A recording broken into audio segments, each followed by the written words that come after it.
Hey, what's going on, everybody? It's been a long time. It's me, Monstrositus X, your man, your homeboy, your brother from another mother. Yes, also, aka Godling the Creator, aka Jay DeLille the Artist. And we're here back to talk a little bit about well, I've been out for a while, had some turmoils, some ups and downs and shit like that. You know, life shit. That shit goes on. So basically, trying to get my head back into the swing of things and make sure that I'm trying to stay focused. That's what I'm trying to do. I got a lot of stories that I've been working on. I kind of stopped for a while because I think I kind of got a little bit, what do they call, burnt out. I think I got a little burnt out on all of this, the drawing and the writing, because I'm writing 4 or 5 different storylines. Plus, I can't help but write stuff for the future characters that I have because they're so interesting. The outer space character, the Nebula character, he's so interesting to me, and there's so much potential. So all the things that I've been, all of these things have been pressuring me because I've not been a real, you know, it was many years since I had picked up a pencil and was thinking anything about drawing or writing or anything like that. So what had happened was uh, I just needed to come back and test the waters and shit, you know. Uh, yeah, I've been out, and a lot of that stuff built up on me. You know, I think I just had a lot of burnout, and then with my brother's passing and everything like that, I think it was a lot of commingling, and so I'm just trying to reassert myself now and try to get my head back into things and keep moving forward. So this channel is um, about. Let me see if I can hear this. 'Cause this shit sounds terrible to me.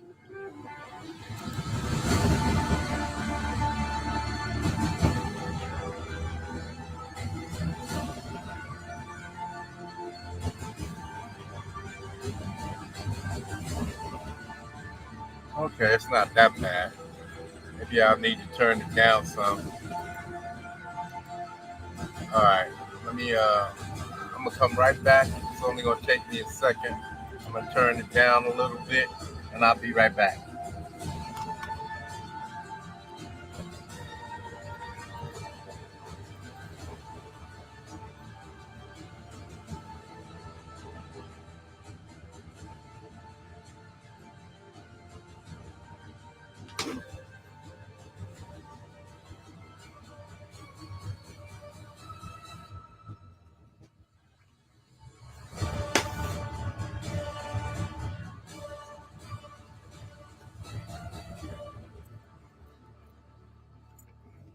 All right. So this is a here channel. I call it the Power Matrix, and I call it that because I believe in strength. I believe in power, and I believe uh, in wielding that. I know for a fact, and there's been a lot of things going on happening these last few days. Like, I'm gonna show you because I want to touch on a couple of things. Uh, I watch a few different I watch a few different live streams and shows and stuff. And Pearl, from this Just Pearly Things. They talk about some things here, and the first thing I'm gonna tackle this is I'll go through it, but people say things and then try to hold when you speak to people. Sometimes they try to hold you responsible for how you say something instead of what you're saying. And I just really want to get back into not listen doing that. And then on top of that, hold on, let me see. Uh, yeah. Then I want to touch on this. I know it was a few days back, but I saw this. I saw a lot of this, and I want to also touch on that because weak weak people and weakness in people, I kind of don't like it. Online is not that bad because online you don't really, it's not really touching your life unless, like Liam has done, he's struck people's channels just because of out of being angry or upset over what somebody said about him. So he goes and attacks somebody's channel. I think that's extreme weakness. And in real life, in person to person, uh, I can't deal with people like that. Online is different because unless they can't touch you personally, they can't fuck with you personally. But then I see there's people out here who do things like um, doxing and all of that, and then like you see, people who have campaigns up, they'll go after your campaigns, go after your channels, and that's weakness. That's a level of weakness that it's just something that I don't really like dealing with. So I'm not trying to tell anyone how to act or behave because yeah, you do you. But it's just something that I want to touch on when we get back into here. So um, yeah, we're about power and strength. I say that power is about strength, will, knowledge, and wisdom. You have to have knowledge of yourself to have power and to wield power.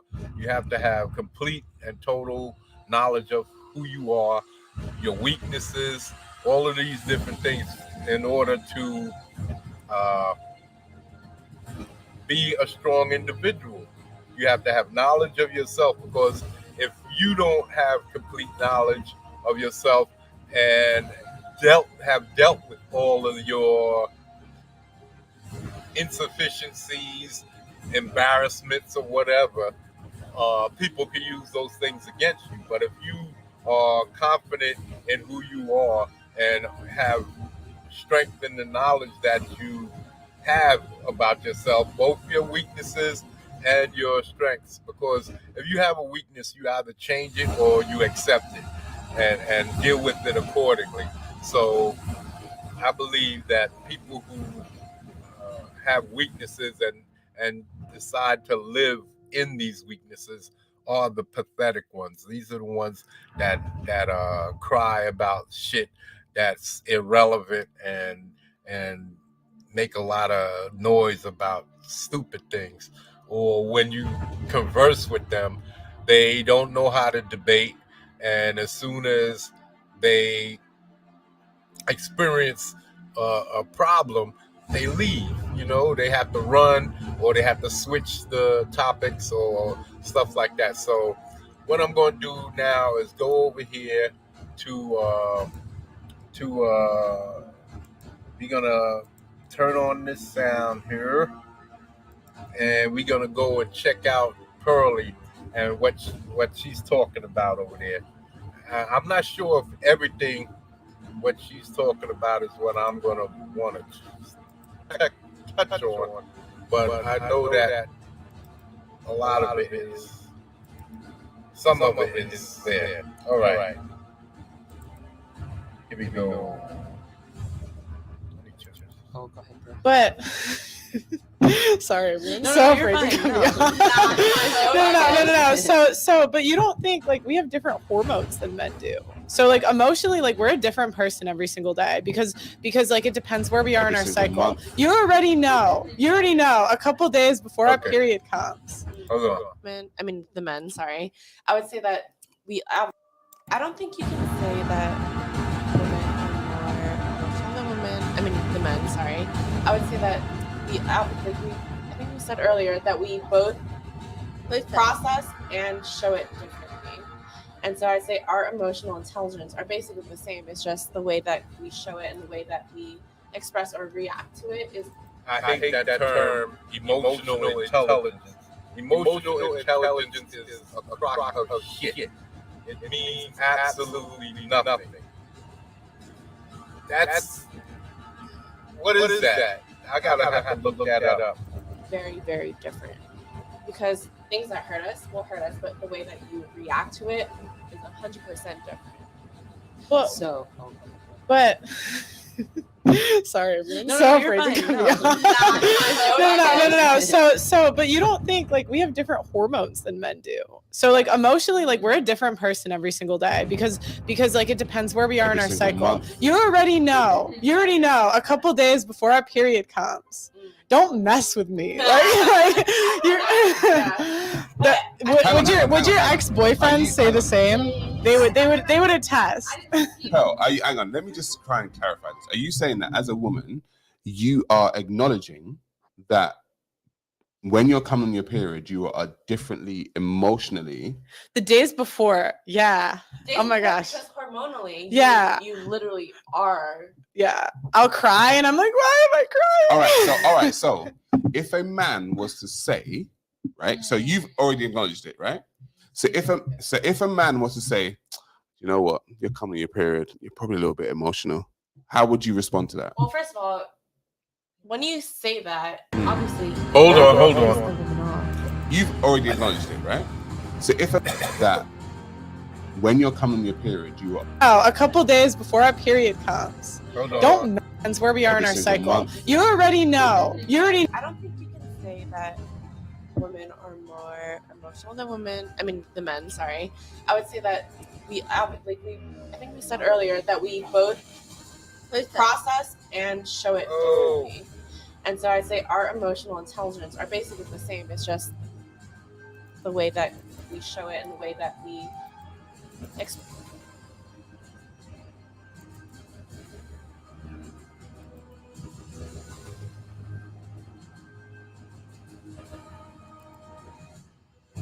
Emotional than women.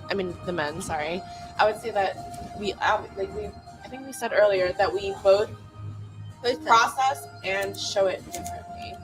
And so I'd say our emotional intelligence are basically the same. It's just the way that we show it and the way that we express or react to it is very, very different. Because what the fuck is emotional intelligence?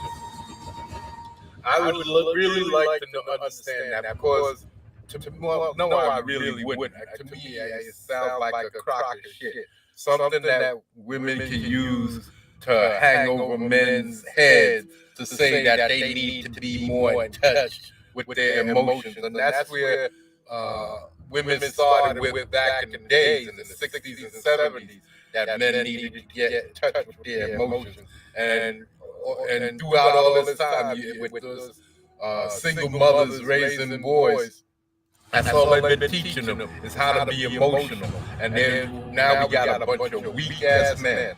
I don't think this emotional intelligence is nothing but another way of saying you need to get more in touch with your emotions.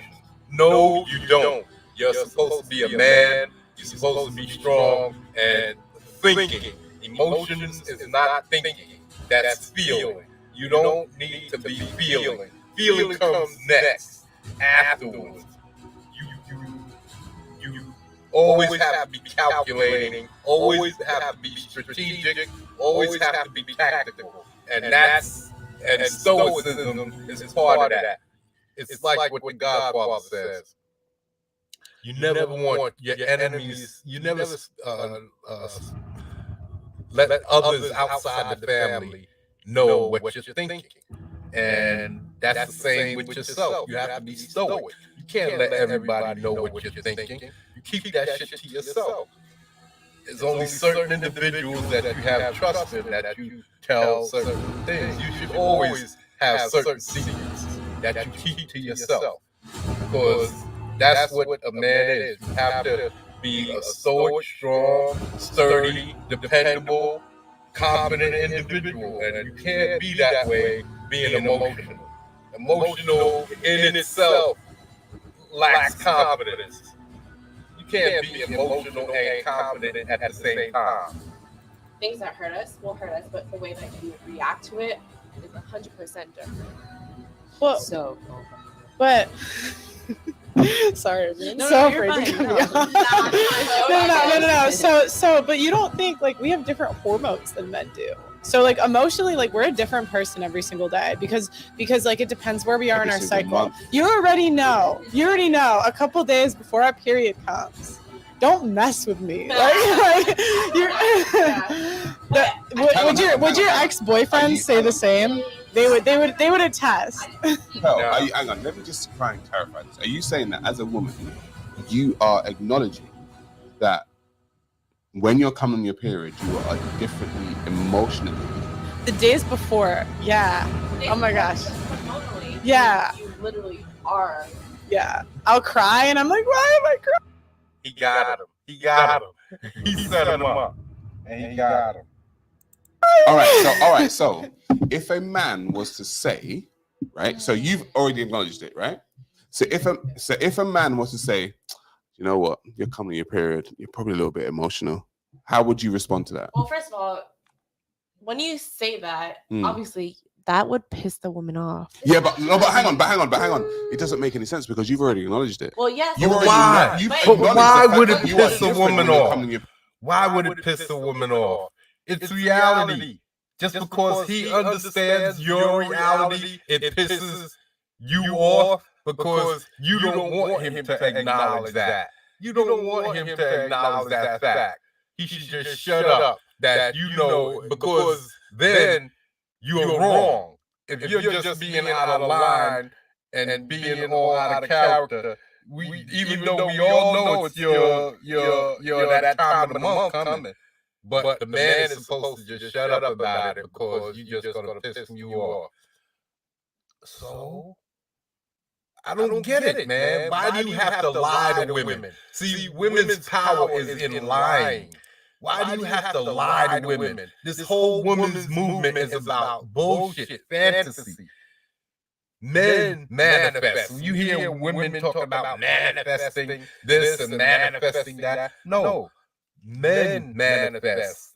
That's why the word man is in there.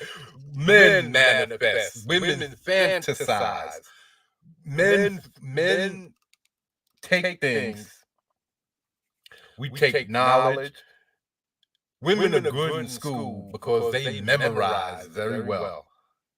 They memorize very well. But men, they take the things that they memorize and they turn it. They twist it. They break it down, and then they see how they can reassemble it into something else. And that's why we took trees apart and turned them into furniture and homes. We took rocks apart and turned them into statues, homes, furniture. We take oil apart and turn it into plastics and silicone and all of this other stuff. We take everything apart and break it down, and we build things out of it. Nobody else does that besides men. Nobody. So for women to say that we have to pay attention to their emotions and then lie. If we're not observant and paying attention, there's something wrong with us. And if we're too observant, there's something wrong with us. Period. So hang on. But hang on. When a man acknowledges it and says to you, you know what, you're coming period, you're a little bit. Why is it going to piss you off? Because he's telling the truth. I think because you're asking this question, you already kind of know the answer. I mean, come on. I'm just saying, why get pissed off when you My already know? ex-boyfriend used to do that to But me. wait, I agree with what he's saying. So I feel like it's also to do with how a man says it, like in what context that conversation is in. Hold But it's on. true, like if Why and how he says it? What does that have to do with anything? As long as y'all say men don't know how to communicate. Yes, we do.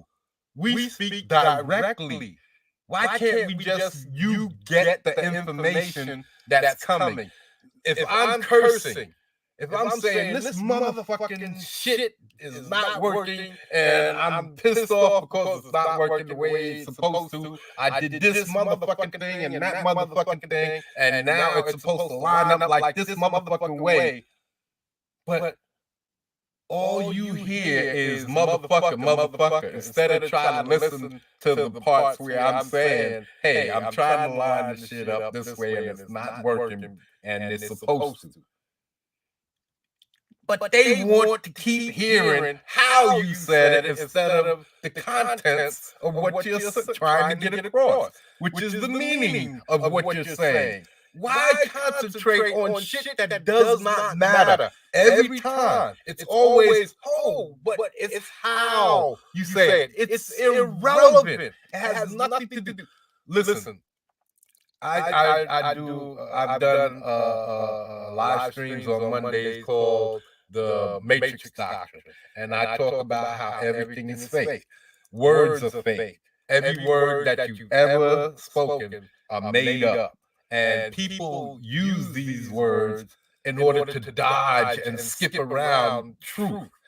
We've been doing that forever.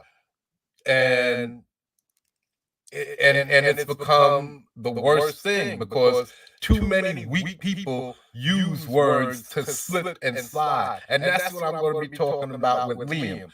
How he twists things, how people twist bullshit. And women are good for that. They'll grab onto anything. They'll start talking about you. They'll, in order to divert if you break down their argument and shove it into a cigarette box so they can't wiggle around, then they're gonna twist and change the subject.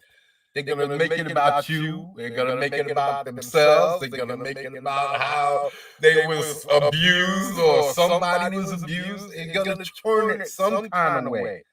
They're gonna do that, and even though it doesn't matter, that's what I mean. We are animals. Now, I don't care what nobody say. We are animals, and the only thing that matters is the emotion or that direct. That direct communication that an animal tries to get across. When you see your dog, if you ever had a dog or a cat, they're either angry and they let you know it. They're sad, they let you know it. They feel sick, they let you know it. You can tell by how they're moving, how they're acting.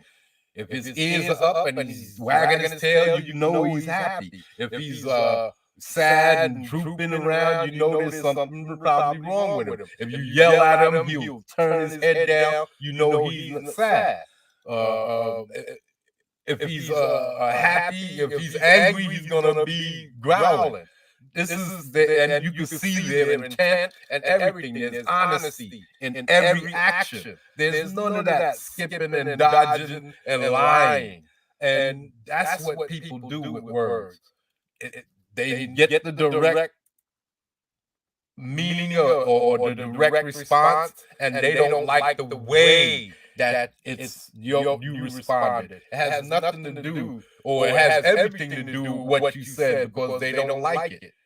And they have no defense against it. So in order to fight back, they change the subject. So when you see a man does this, and that's what pissed me off. I don't care if you a man and you weak, and that happens. Everybody can't be strong.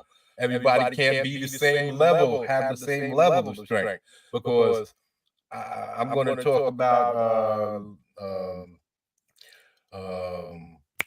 Game of Thrones and how garbage that show is. It's the same crap. over and over how weak all of those men are. And there's levels of weakness in the show, and there's levels of weakness within every man. You see level of weakness amongst nerds and geeks. In the words themselves, when we was young, there was a whole lot of movies like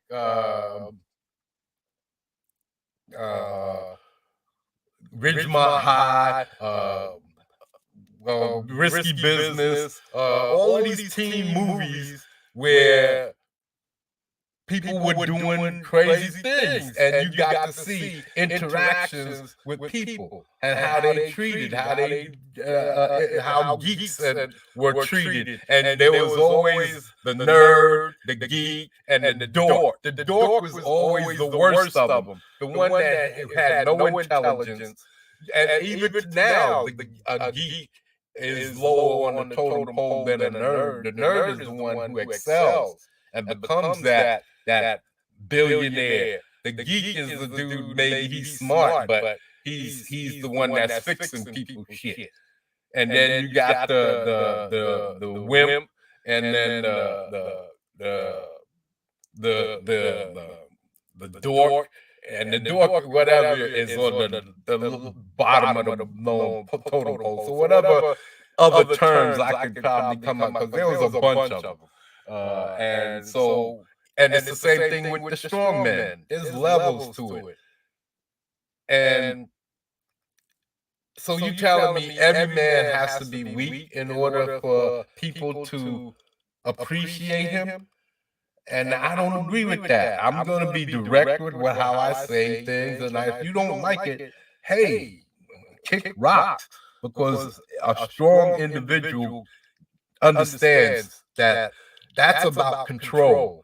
When somebody does that to you, they're trying to control you. They're trying to lead you by the nose. They put in a bull ring. Like you see these people with rings in their nose. Don't never put no ring in your nose. That's a bull ring. That means that you're willing to be led.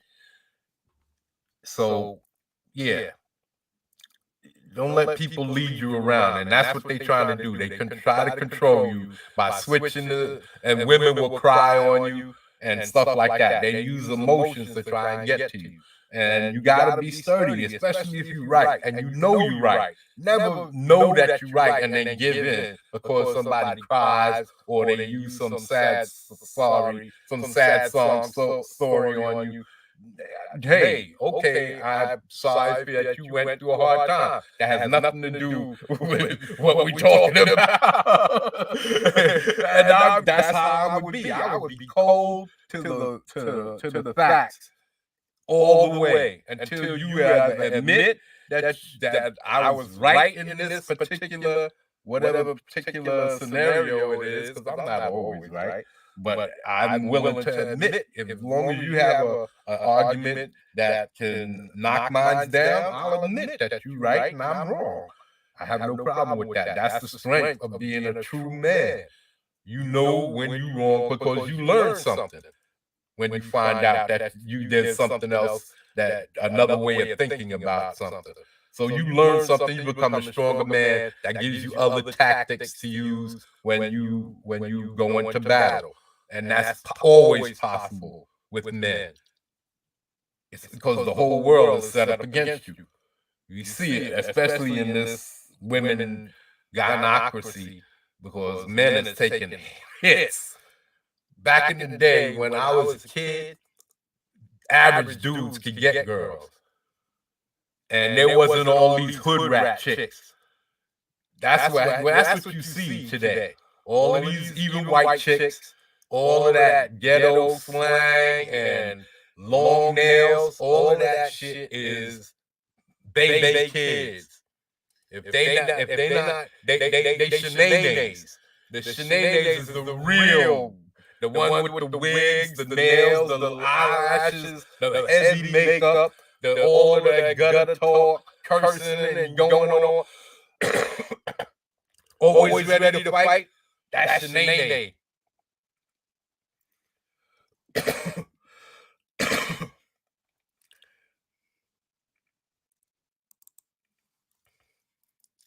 That's your name. Hold on.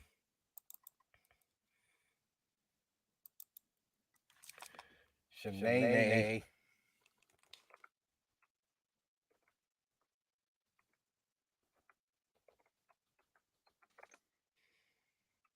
Here we go.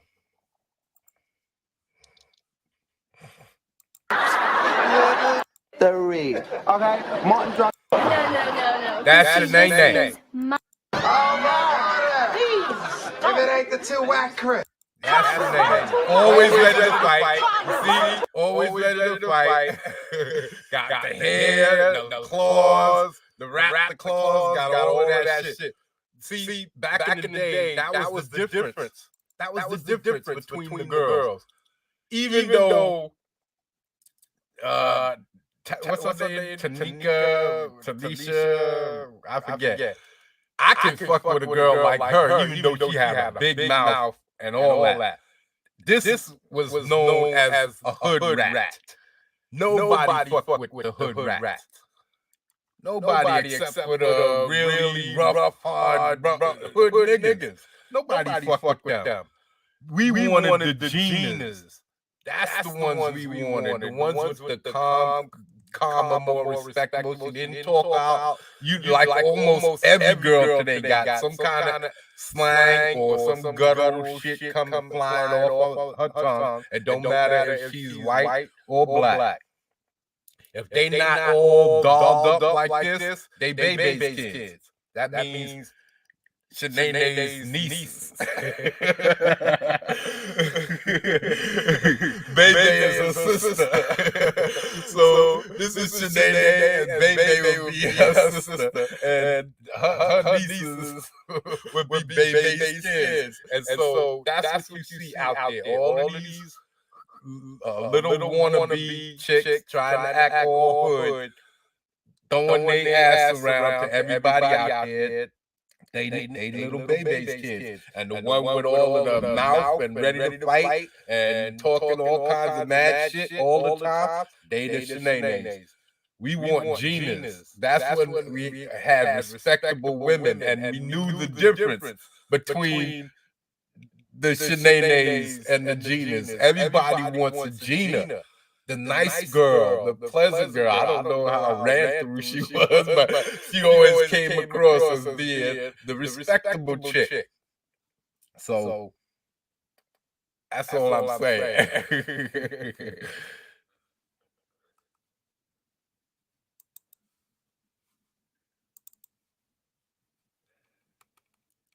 If he's saying like he acknowledges it, say you would also acknowledge it as a woman. Yeah. Like I go through these like premenstrual mood swings or postmenstrual or even during your menstrual cycle. Like, why is it crazy if the man says it to you as ammo? Not even ammo. But Not ammo. It's just an acknowledgement. Yeah, an acknowledgement. It's a fact. Yeah, an It's a acknowledgement. fact. It's something. Like, I can it's see something your acting he a little knows bit off. he knows you acknowledge. Like I think because it kind of diminishes. You acting all out of pocket. He's saying, okay, I understand. You on your period, I ain't gonna fuck with you. And you get even madder because you bring up the fact that you on your period. It doesn't make any sense. It's absolutely ridiculous. But they will go in on you talking about you should know not to bring it up. It's ridiculous. That's what I'm talking about. They live in this fantasy world. Why shouldn't I be able to bring up a fact? This is a fact. You stated it. They just stated it was a fact. She just stated it. This chick right here, the Asian chick, just stated, the thick Asian chick, just stated that it was a fact. But you don't have the right to mention it. That's fantasy. This is not logic. This is illogical. My logic is undeniable. That's what I need to get these shits. My logic is undeniable. I gotta get that shit as soon as I get off of here. Put it on there. Because this shit is crazy. And it makes them feel like you're diminishing what they feel when you say So something. it's a feelings thing. Yeah. Yes. You Right. see, it has nothing to do with the fact. How is it diminishing anything to say that you are on your period, you are acting out of place instead of me going into some deep argument with you? I'm just gonna let you have it and understand that you are on your period. No, I just gotta suck my teeth, turn around, and leave because it's diminishing her feelings. How? It's irrational. There's no Leonard Nimoy in this motherfucker. There ain't none. There's no Spock in this motherfucker. Where's the logic? Come on. This is ridiculous. So that's what, and that's the And thing. this is what the world is coming to. This is what your politicians are doing. They're all going with this idiotic shit. They lie. They tell you a bunch of bullshit, all while doing something else. And this is what the world is turning into. This is why I'm gonna do a video. I'm gonna do a video a little bit later because I forgot to put. But with all of this feminist crap going on with the movies and TVs and all of that shit, and people getting fed up with it, do you think it would be possible in any near future for a woman president to be elected? Because I don't see it. I don't see it, and I'm not wishing anything on anyone. I'm just making an observation. With this level of lies and misguidedness and all of the things we see is enough of that crap in politics. Why would I want to vote for a woman who could possibly be thinks like these SJWs and these feminists, even if it's just a little bit? We already got the what's her name?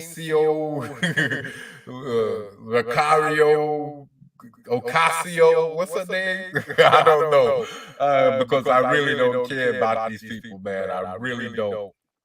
But absolutely got all of these crazy people on both sides in politics. I don't like either side. I tell you the truth. I hate politics all the way around. I tell you right now, I don't think either side is trying to do anything for us at all. I think they all looking out for their own base and themselves, because these people have lobbyists throwing money at them like crazy, and I think that they just waiting for their turn at bat.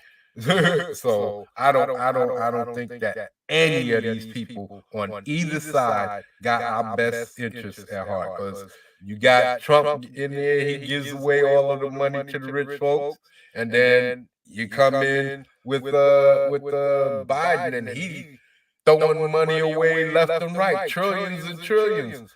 And we in a recession, but he's throwing trillions and trillions of dollars, and ain't none of them money coming to us. All of that money y'all thought y'all got from Trump, they taking it all right back. With this, the high prices, everybody's getting paid. Everybody. But you. Now I'm telling you, they give a little leg and take it right back. What was that? Bill Cosby. That's Bill Cosby. Hold on. I should have had this shit already lined up. God damn it. Bill Cosby. Give little leg and take it back. Let me see if that's enough. Yep. Here it is. Doesn't that bother you? No, we didn't think too much of those things then. Yeah. Make a big deal out of between men and women. Married 50 years. So, got a few things. Why didn't you say so? Well, those were the times that we kept those things down. Why didn't you say so? That woman at your bachelor party. Come on, where is it? It's gotta be way up here. yourself. And you know this guy is the music of best me mucho. Hold them in front of yourself. And you know this guy is the music of best me mucho. Okay, no singing. Summer moon. Give you a little show, and then take it back. She give a little leg and take it right back. That's what I'm talking about. All right.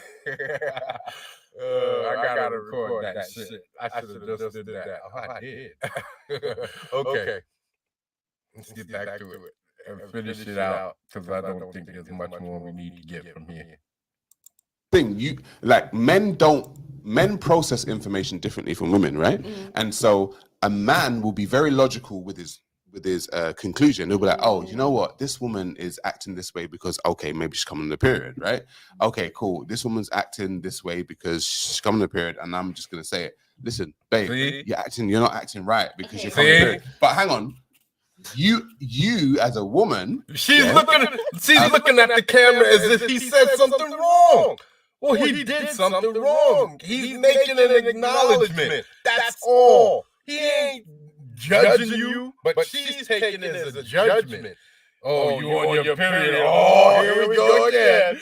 No, it's the same thing. Well, it is, but hey, so what? It's the truth. You just said a few days before your period comes, oh, you better get out of my way, not to mess with me. So if we're acknowledging that, what's wrong with that? Oh, you're belittling my feelings. You're looking. Oh, come on, man. They want it both ways and be wrong on both sides.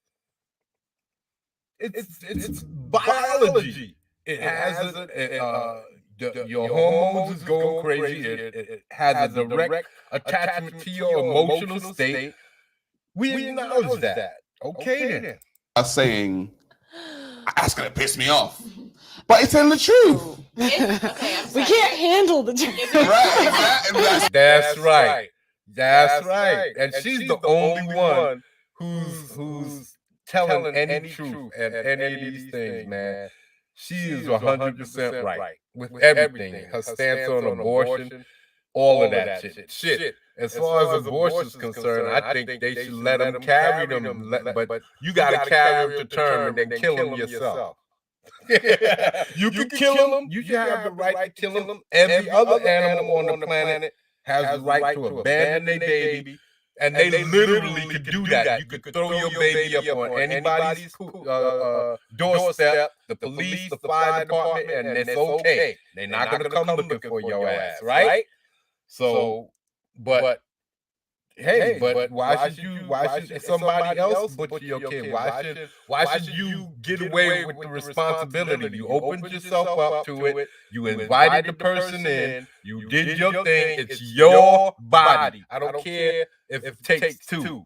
I don't care if it takes two. It's your body, and you are given all of the rights by the law. So then it's your responsibility. The man should have a right to opt out because it's 100% your responsibility. But they don't want the responsibility. They don't want the responsibility. And the law wants the man to be involved because the law gets a piece of it. It's a business for them. They set the whole thing up when they started giving away welfare and all of that shit back in the day.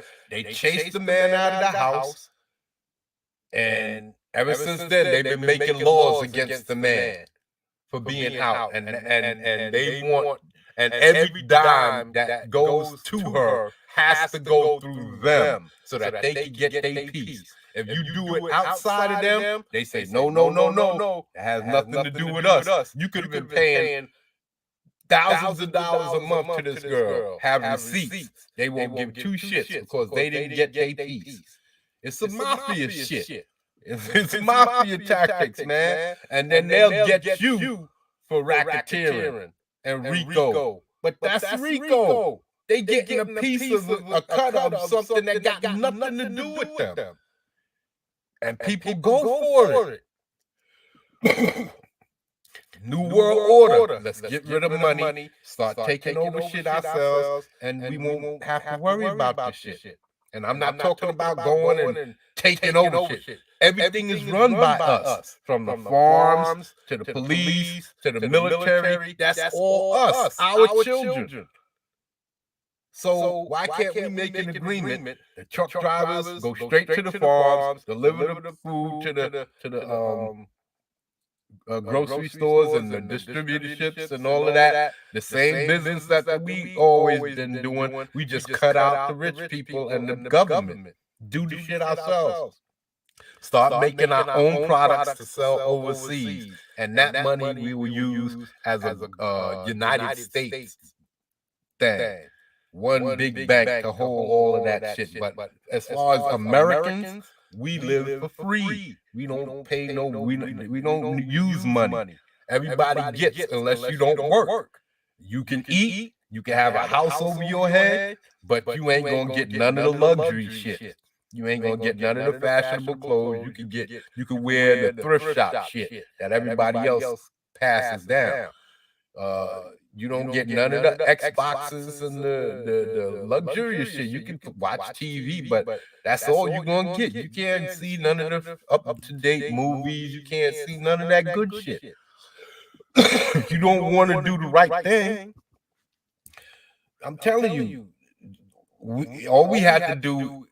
Nobody said that we had to stay with this way. Everybody's quick to say, oh, this is 2022, but we still living in 1776 Constitution.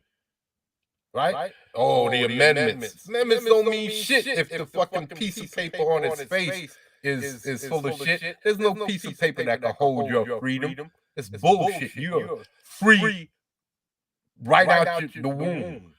You are free. God gave you that. There's nobody can stop you from doing what you want to do. All they can do is lock you up afterwards. So that's your freedom. Just like tell me one thing. How come every other animal on the planet is freer than us, even though they're supposed to be lower than us? Even your own dog in your house is freer than you are. You got to do all of the slaving and the working and the paying the bills to feed his ass while he's lamping up with his legs cocked up and watching your shit and eating your free shit and telling you when to take him out and piss and shit. You got to pick it up and all of this shit. Who's the master? Showed up. Who's the master? Come on. People are lost. People don't really realize. That's what I'm talking about, the power matrix, because he merged power and with the matrix doctrine. This is all lies. We're lying to each other. I understand we have to live under a certain frame guideline, but really, do we? Oh, if you get rid of the laws, people will just go crazy. No, because people already live the way they do. They're not going to just go running around butchering each other. And if they do, so what? There's billions of us, way too many. The reason why there's any pollution problem is because there's way too many of us. That's the problem. We keep cutting back forests. We keep doing all kinds of shit. But we ain't paying attention that it's us. We build cities. That's like a scab on the earth. Then the sewer and the garbage, that's the pus and the disease that comes out from any wound that gets infected. Any disease on your flesh that scabs up and pustulates. That's what we are. Living in cities, and we think that we're something special because of what? What do we do that's so special? Name it. What is what we're doing that is so special besides wiping ourselves off the planet? Because sooner or later it's coming back to bite us in the ass. This shit, no matter how much the greed keeps people from believing what's happening. And I'm not trying to say, oh, global warming is going to destroy the planet. I believe it's going to be something else. And global warming can have a part of it. I believe it's going to be Yellowstone. Yellowstone is going to erupt, and that's going to wipe us out. But I think that they know this. and they're prepared for it. I think that's what a lot of this stupid shit is about, to keep us looking one way while they do something else. But anyway, we need to start getting a grip on reality. Stop living in fantasies. If you're talking logical, and this has happened to you, how many times? Multiple. Wait. Multiple times. Multiple times now, right? And so if it's happened to you once, then why wouldn't it get through your thick fucking skull that it would happen the next time? No, he's wrong. He's the one that's wrong. He's being logical and he's right. She's not saying that he's wrong. He's saying that he's stupid for continuing to do the right thing and be logical. He's wrong for being logical. And he's supposed to just automatically give in and say, well, I better shut the fuck up. So he has to kowtow, scrape, step and fetch it. He has to be less than a man. He can't say anything. I heard somebody said in another show when I was watching the live stream that just before I came online that she was doing, and there was this Asian dude in the corner, and he was saying that his wife, if she's putting on dresses and he doesn't say anything, he doesn't make the effort to respond to the fact that she put on a dress or some type of an outfit that he's fucked up and he's gonna catch a hard time. Why do men have to be so responsible? If women have all of this strength and all of this power, why do you depend so much on what a man says or does? Or you shouldn't have the confidence to know, okay, I'm not looking too good, I'm too dumpy here or whatever, it's pulling there. Why should you should more or less be asking your man, what do I need to make this look better or whatever? Or should I even bother with this or should I take it back? Something like that. Because you understand for yourself. A man understands for himself. Oh, I got a gut. Ooh, I need to do some sit-ups. But a woman, she's out of shape and she wants you to make her feel good for her out of shapeness. So you have to respond to her putting on something to boost her ego. Men don't look for nobody to boost shit. You can come along and say, yeah, you the best. Like I had this woman, my brother passed away, so someone who knew him, let's say that. Someone who knew him called me for, the condolence thing. And we got to talking and she said she saw me online or something like that. I gathered that she saw me online because she brought up shit that I didn't bring up. The rag men and shit like that. And she called me a genius. I was like, what? I went, and it came out of nowhere. I didn't need that shit. I didn't need that shit. I don't think I'm a genius. I think that I'm an intelligent individual. Yeah. I think that I'm very creative. Yeah. I think I have a high degree of ingenuity. Yeah. But a genius, even though let's leave this. Let's. I'll come back.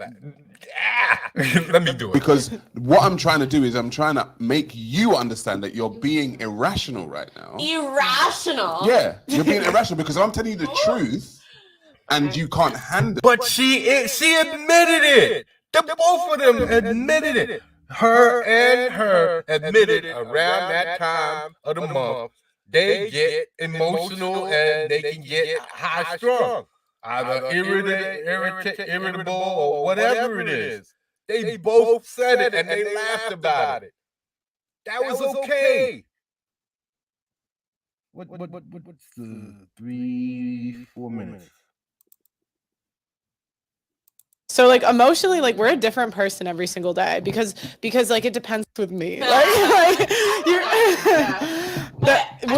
would your ex-boyfriend say the same? Hold on. Would your ex-boyfriend don't mess with me? Like, Here it is right there. a couple days before our period comes. Don't mess with See? She just agreed. She shook her head and said, with me. And then laughed about it. How come when she says it, it's a joke, but when he says it, it's fucking offensive? She says it, everybody's laughing. He says the very same thing. He acknowledges the very same fact, and it's offensive. You're seeing it right in front of your face. The hypocrisy, the illogic bullshit, and that's what they want all men to live in. This fantasy world. This is where you're not right because you're wrong. That's it. You ain't right because you're wrong. As ammo, not even ammo. But Not ammo. It's just an acknowledgement. Yeah. An acknowledgement. It's happened to you once, then why wouldn't it get through your thick fucking skull that it would happen the next time? No, because Your thick fucking skull. You see how she talked down to him? He didn't talk to her like that. He didn't talk to her like that. He talked to her with respect. He said,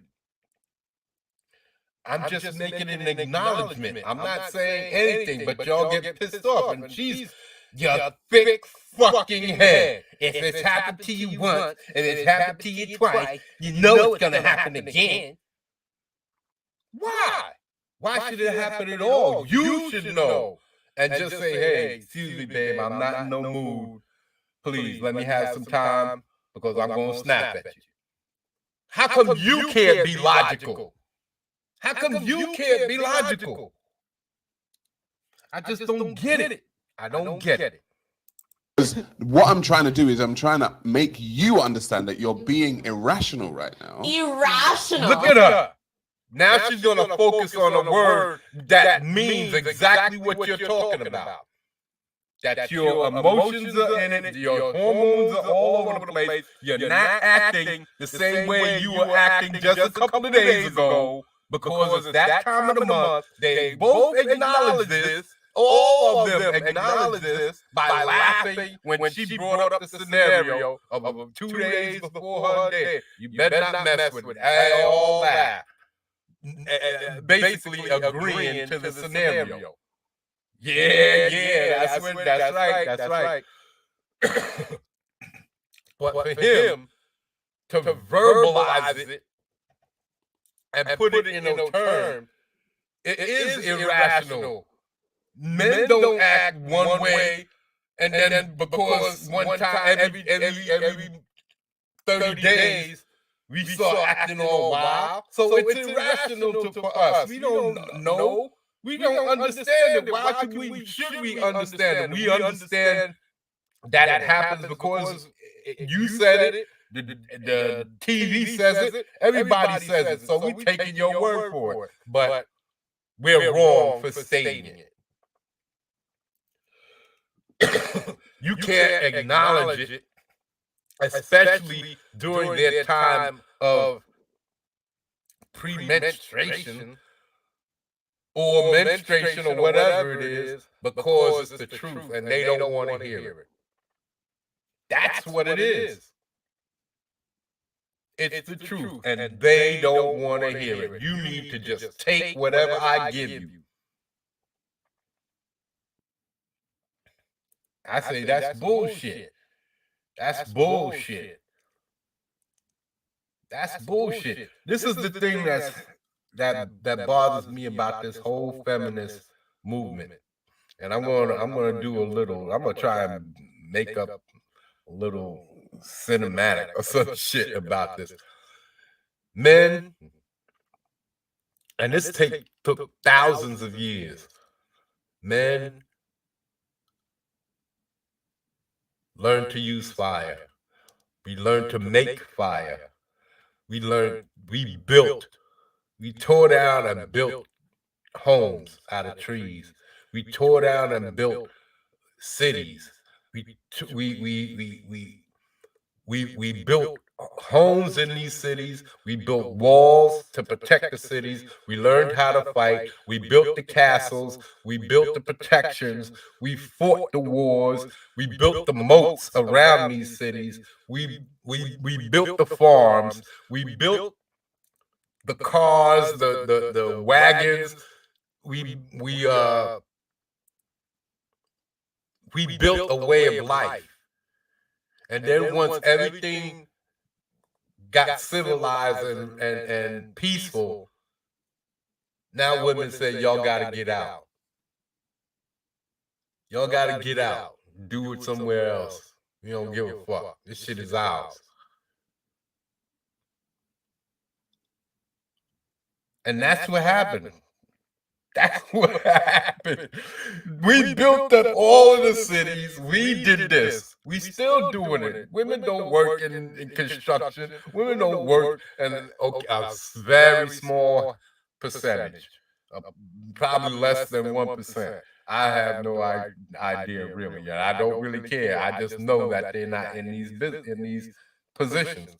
They don't drill. Undersea drilling. They don't drill. They don't climb these destroy rocks and build tunnels through mountains. Who does that? Men do that. Men are the ones who push the limits of everything. If it wasn't for men, none of us would be here doing what we do. I put up a post today saying that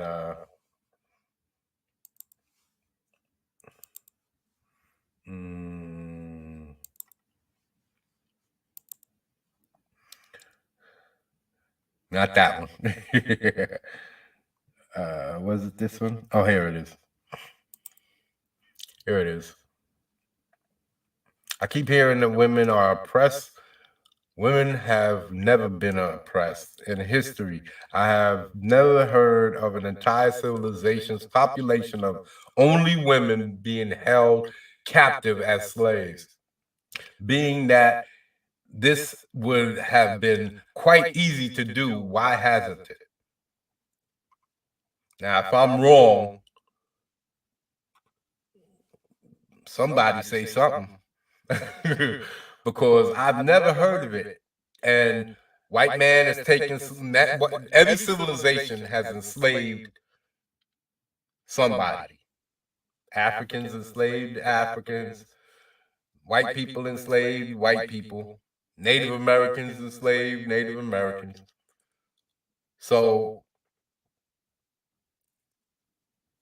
you've never heard men taking women as a population and enslaving them and forcing them into all types of nasty acts or forcing them into servitude and just for years upon years, only women. Imagine what would have happened if women were in separate tribes from men. Conquered every time. Every time. But they talk about they're oppressed and men created war. Thank you. You should be thanking us. You should be thanking us. Because wars were not created by men. All animals fight for resources. Lions, hyenas fight over resources. That's war. They kill one another. Because I saw a video where this lion, I put it on one of my videos, this lion tore into a group of hyenas and was just killing one behind the other because the hyenas killed one of his cubs. So this is warfare. That's what war is. And there's no women and children first. No, yeah, that's what they're going to kill first. Your women and children. They're not going after the big lions first. They're going after the easy bake oven. They're going after the easy shit. That's what all animals do. That's why I'm saying the people have forgotten how brutal the world is. And they take it for granted. And now you got all of these weak ass people coming out because you have been allowed to be weak. You just go back 100 years, these people wouldn't be able to be weak. The world would tear them apart. Imagine what it was like just taking a shit. Just going to the fucking bathroom, man. When we had outhouses. Man changed that. A woman could go to just to go out to take a shit, get ate by a lion, taken away, snatched by a lion, snatched by some fucking bear, snatched by wolves, bitten by a snake, bitten by scorpions, bitten by tarantulas or black widows or some other deadly shit that's creeping up, waiting in the toilet for you because it's a dark place. You sit down and you get bit in your ass by a snake. Come on, man. But people take that shit for granted. But who changed that? Who put toilets in the house? Man, no thank yous. It's fuck you.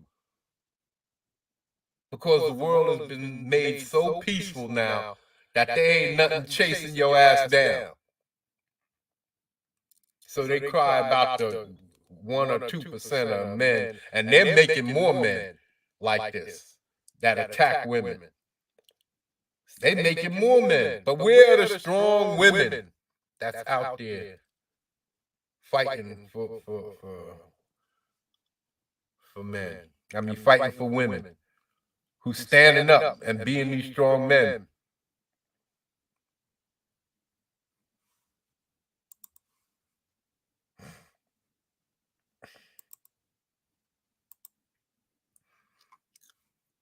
Okay.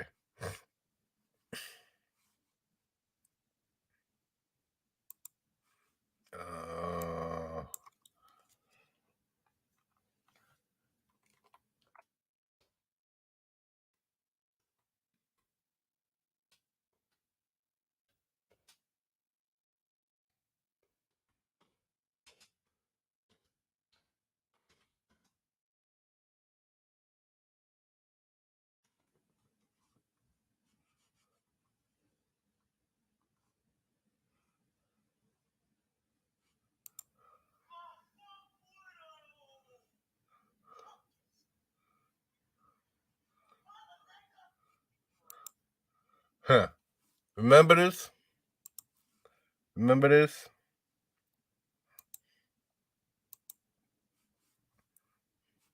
Let me finish. Remember this shit?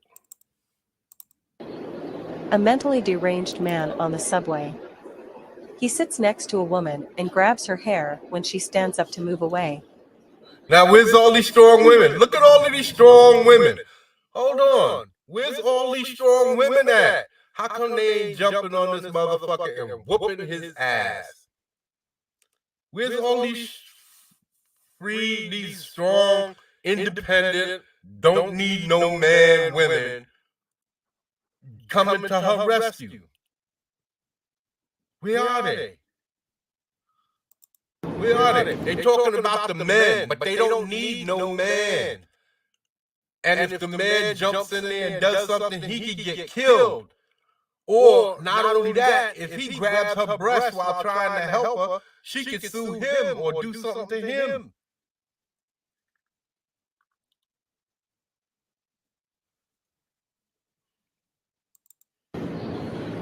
Where are these strong, independent women?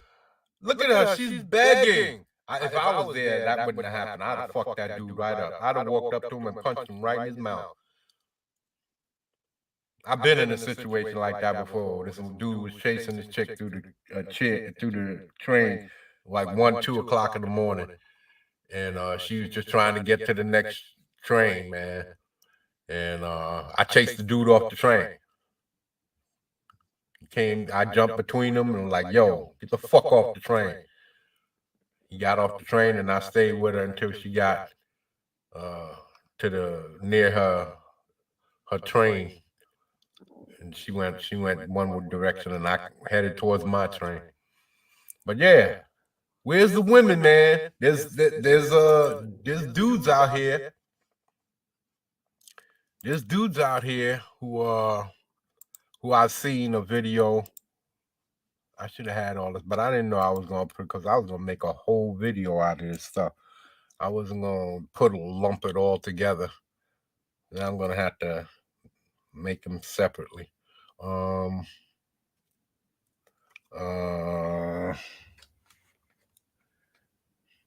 Men help men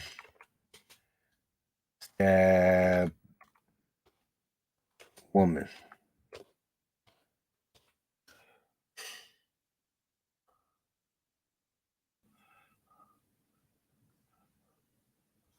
It was on the subway.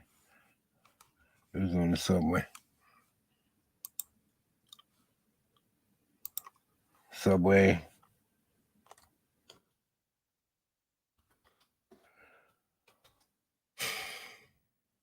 Here it is. Here it is.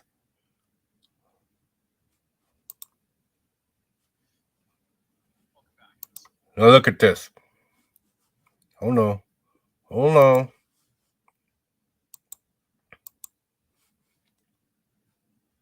Let me see if I'm still alive, man. Yeah, I'm still alive. All right. Yeah, I'm still alive. Okay. We turn this on, and we get here, and then we jump over here. Here we go.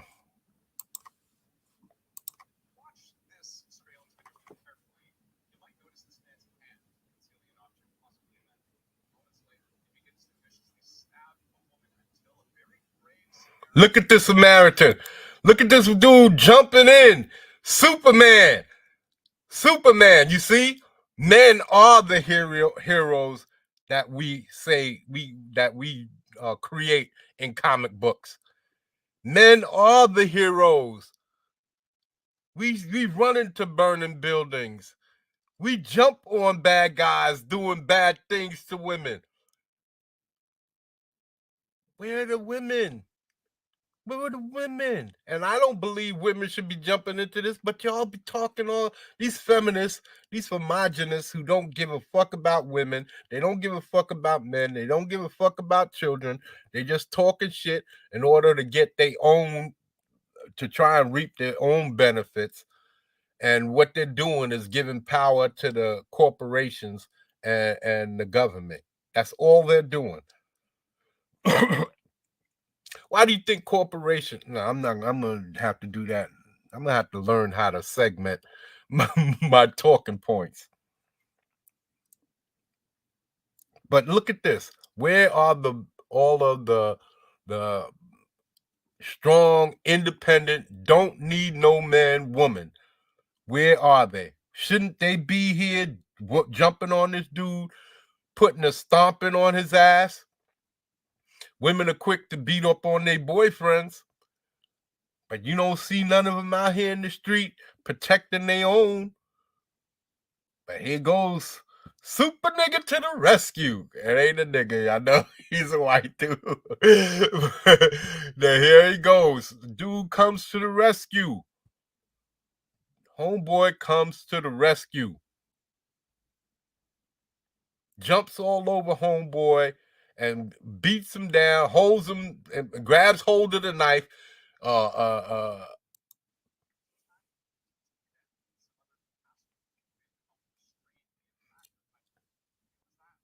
Look at them. All men are coming in to help. Where are they? There's women all over there. They running back. Look at them.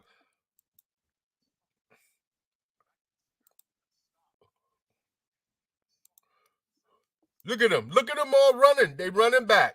She's the only one that steps forward, but they all running back. It's the men that's coming from way in the background to try and help. Look at them. Look at them.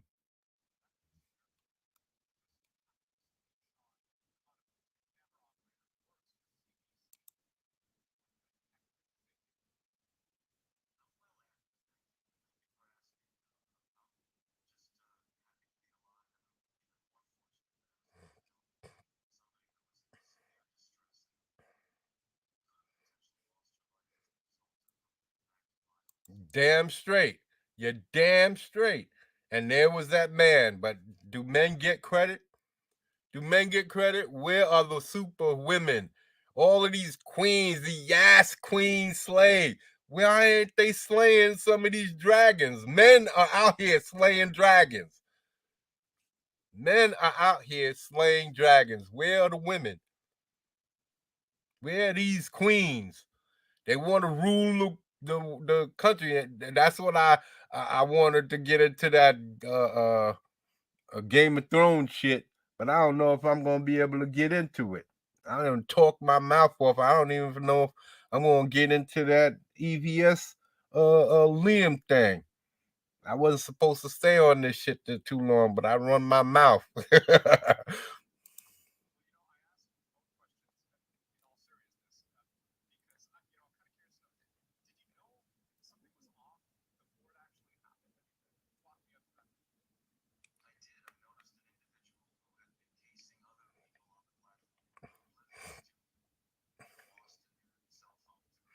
You see? And that's what you can't do.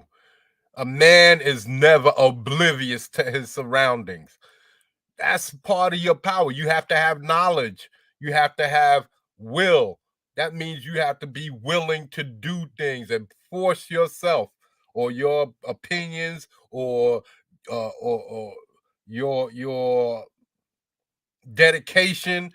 You have to be forceful. So you have to be willing to do things that others might not. You have to have a strong will, meaning that you're determined to do things that maybe somebody else might not be determined to. And then you have to have strength in your body. You have to take care of yourself, strengthen your mind, learn how to think. Think logically, man, and learn how to be capable in your thought processes. Most men know how to argue and debate and things like that. They do have a level of, I don't know about these men today. A lot of soft brothers out there. I'm talking about of all nationalities, races, and everything. A lot of weak individuals out there, weak mentalities, don't know how to think for themselves. I gained my strength from not only my father, who was about 5 foot tall and walked with a limp, but didn't back down to no one. But I also get my strength and the way I think from watching nature shows all my life. Watching those shows let me see the way the world actually is. It's a brutal place. That's why I believe in a God, but I don't believe in the type of God that we all choose to believe in. I believe in someone who, or a being of some sort that just basically made this shit happen, and things just happen. We created this situation that we in, not him. He gave us a paradise, and we turned it into a fucking wasteland, and then call ourselves great. So yeah, men are the ones who's still out here fighting the good fight, doing the things. We build everything. I'm not saying women don't want to build and all of this stuff, but women, would you trust a woman to build a home, build a skyscraper? A group of women, a team of women. I submit they might be able to get the job done, but it will take a lot more of them to get the job done in the same amount of time that a smaller group of men would. And you'd be able to trust it. I bet you'd have to have multiple inspectors doing multiple inspections multiple times or repeated occasions if you had a group of women doing the very same job, because there's going to be some things you won't be able to trust. Even though today you have all of those hydraulic tools to turn the bolts and things like that. Again, man-made. And no matter what, you can change and take man off of Superman and changed people's determinations, and Postman is no longer Postman. Yeah, but who put in the work? Who made it what it is? The Postman. Rocket Man. everything else, somebody just came along afterwards. Everything else, somebody just came on afterwards. That's just how it is. It doesn't matter if they're white, but people are complaining about Lord of the Rings. I think that's gonna be a shit show. I've been watching Lord of the Rings since the animated stuff way back in the 70s. And that was my first introduction to the movies and to the books. I didn't read the books, to the story, and I've loved J.R.R. Tolkien ever since that, and I never once looked to see a black person in it, because I understood that was a thing that had to do with white culture. I understood that. I never looked to see a black person in that. I loved Aragorn just as he was. I loved Gimli just as he was. I loved what's his name, Boromir, and how he went out. In the movie, he only took 3 arrows. In the animated movie, he took 6 arrows. He didn't fight the way that Boromir in the movie did, but he still took all of them hits before he blew that horn. So, and that's the first time I seen blood in an animation. So I love that type stuff. I don't know if y'all seen Lord of the Rings or know about Lord of the Rings.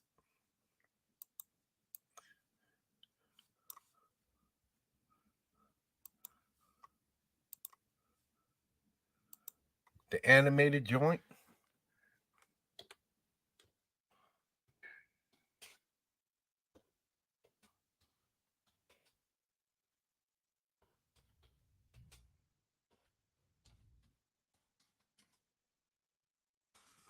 Oh, you son of a bitch. Come over here. Come over here.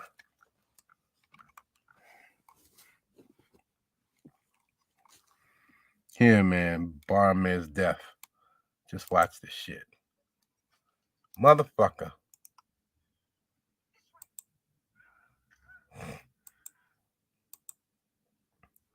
Okay. See all the orcs? Orcses. The orcses. And this is that rotoscope.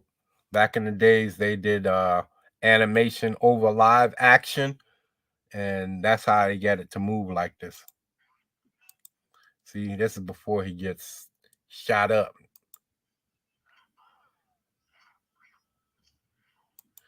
Yeah, this is good. This is my first introduction to the Lord of the Rings. The other ones was The Hobbit and then The Return of the King, but that was done by different animators, and that was done for TV. And this was the first one that was in the movie theater. And I think I saw this for like 70, 79, 80 cents. And I was dumbfounded. I was a little kid, I think in my teens, early teens. And I never seen anything like this before. And that's what was the thing. We never seen anything like this before. So when I saw this and things like Dragon Slayer, and then when they came out with Lord of the Rings with Peter Jackson, woo, I was in love, because as far as I'm concerned, it was just like this. So I was never mad at Peter Jackson, because I heard the family of J.R.R. Tolkien was mad at him for not doing everything the way the books happened, but he was true to this. This was his visual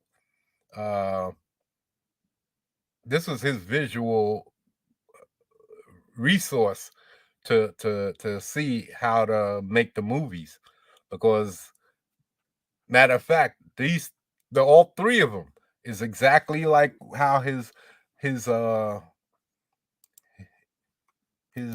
movie is, let me see, Lord of the Ring.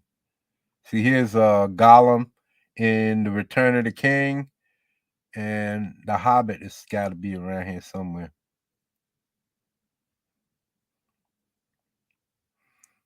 But I bet you any amount that Peter Jackson used those three movies, The Return of the King with Rankin and Bass. That was the people who animated this one right here. This is Rankin and Bass, and this was the television version.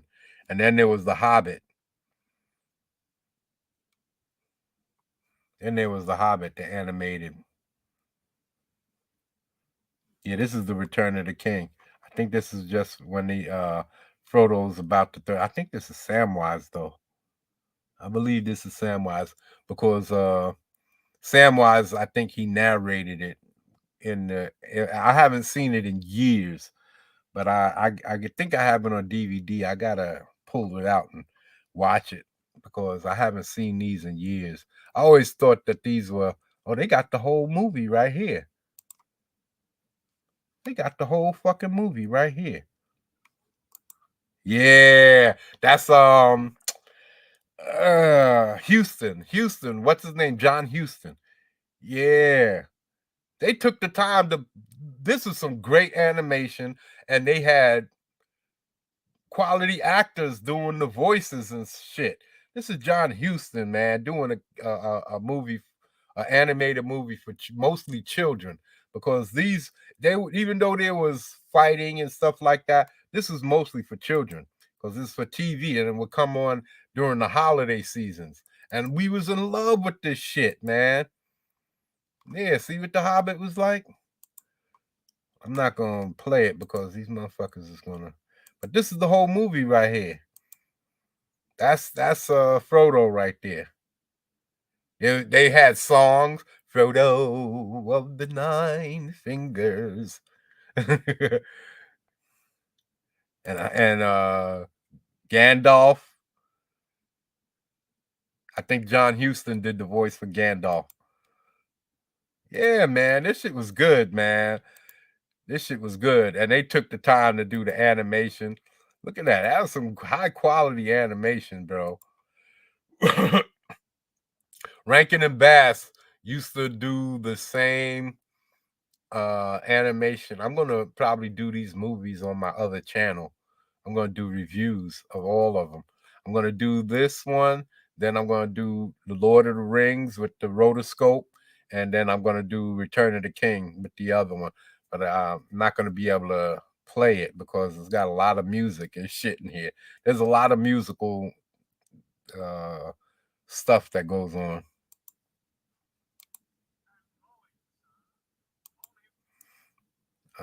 These is, I forget who they are. Are they dwarfs?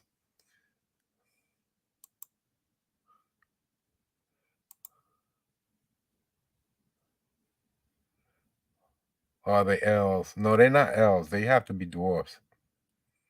I have to watch it. I haven't seen it in so fucking long. It says 2 minutes. It says 2 minutes. What happened to the hour and something long it's had? Yeah, this shit says an hour and 17 minutes. And then when I clicked on this shit, it only has 2 minutes. They're full of shit. Oh, you gotta buy or rent it. That's all right. I got my own shit. That's why I collect my own shit. I don't do that online crap that everybody likes to do. I don't know why motherfuckers like to give up their right. I don't know why motherfuckers like to give up their right to or did I ever share that shit? I don't think I ever shared that. God damn, I was talking to myself that whole time. Instead of showing off this shit. God damn it. Let me see if that's what I did. Oh no. Okay, I showed it. Nah, that last shit, I didn't see any of it. Okay, all right.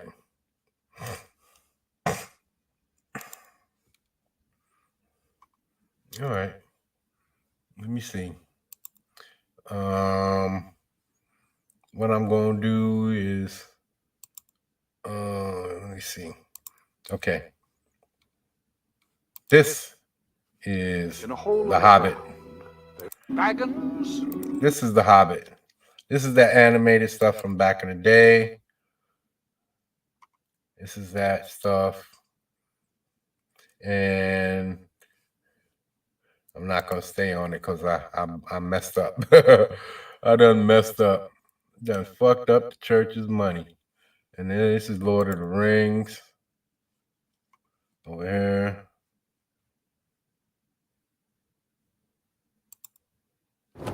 When we shed artificial. There's someone coming up ahead, Mr. Frodo. This is Lord of the Rings. This is the rotoscope shit, where they did live action over the I mean they did animation over the live action. That's why everything moved the way it did. See the horse? See how it moved?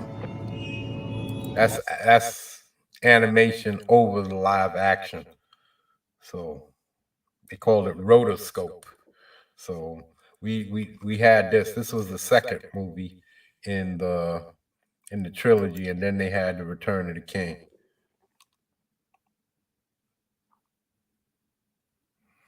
Return of the King. Return of the King.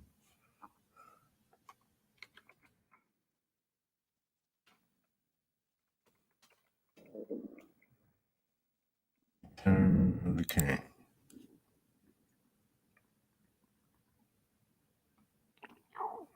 Return of the King. This is Return of the Ring.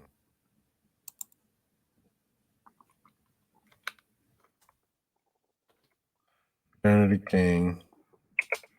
Animated. Here we go.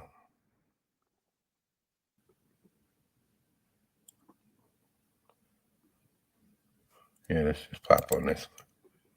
We don't want to go to war today. See, it's a little bit different, the animation, but it still is high quality, man. Really high quality. Look at that. Look at that. Woo, a lot of music. Had the ring race. There's the Night King. They going to war. There's the Gandalf the White. Yeah.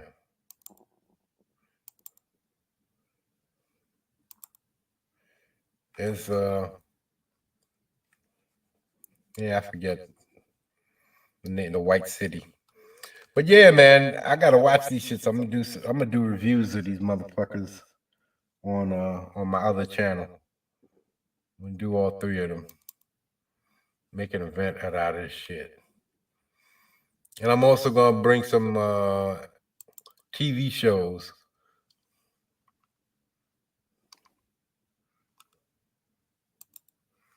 I'll bring some TV shows to this thing here. I should have stopped it. God damn it. All right. Yeah, man. But those animated shows was the best. I'm gonna, because I try to keep the animated stuff on the other channel, but I'm gonna be doing some old TV shows on this channel. I'm gonna be doing the old Hawaii 5-0. I'm gonna be doing reviews. I'm doing a review. I was doing a review today. I just have to edit it. I'm doing and there's 12 seasons of that, 20 something season episodes a season.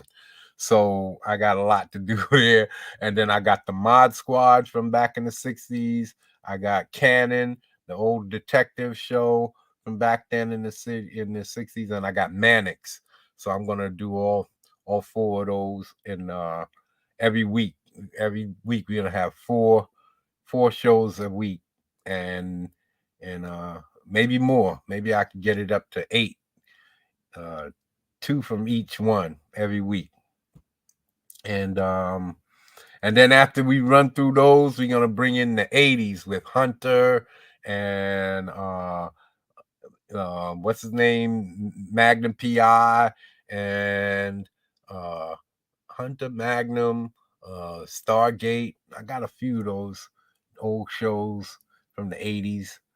Oh yeah, La Femme Nikita, Alias, because I like those shows back in the day, even though Alias is not everything that I could have been, but it's still something that I use for some of my story writing in my because before I even started with Might, I was putting I have a couple of other stories. One is a Stone God story, and one is about these future. It's sort of like Blade Runner, and so it's futuristic, and there's assassins, and these assassins were. I was using La Femme Nikita, Alias at 24, and shows like that of that nature to gather information on how they talked, how they relayed information, how they different tactical maneuvers and phraseology and all of that stuff. Those are the shows that I use to kind of gain some resources or so that I can make my own story feel more believable. So those I use those shows, La Femme Nikita, 24, Alias, and a couple of those other shows like that. So yeah, we're gonna be getting out of here soon. It's good it feels good being back, but I gotta organize my thoughts and make it more section off with my talking points. So, but next time I think I might come back in next time, even though I wanted to do that thing about the She-Hulk tomorrow. Well, maybe we'll do it on Saturday. I wanted to do this EVS shit, man. I really wanted to do this EVS shit.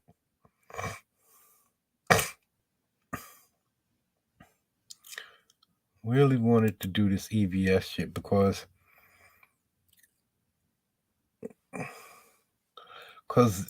this type of a weak individual, bro. Weak individuals like this, man. Weak individuals like this is not good.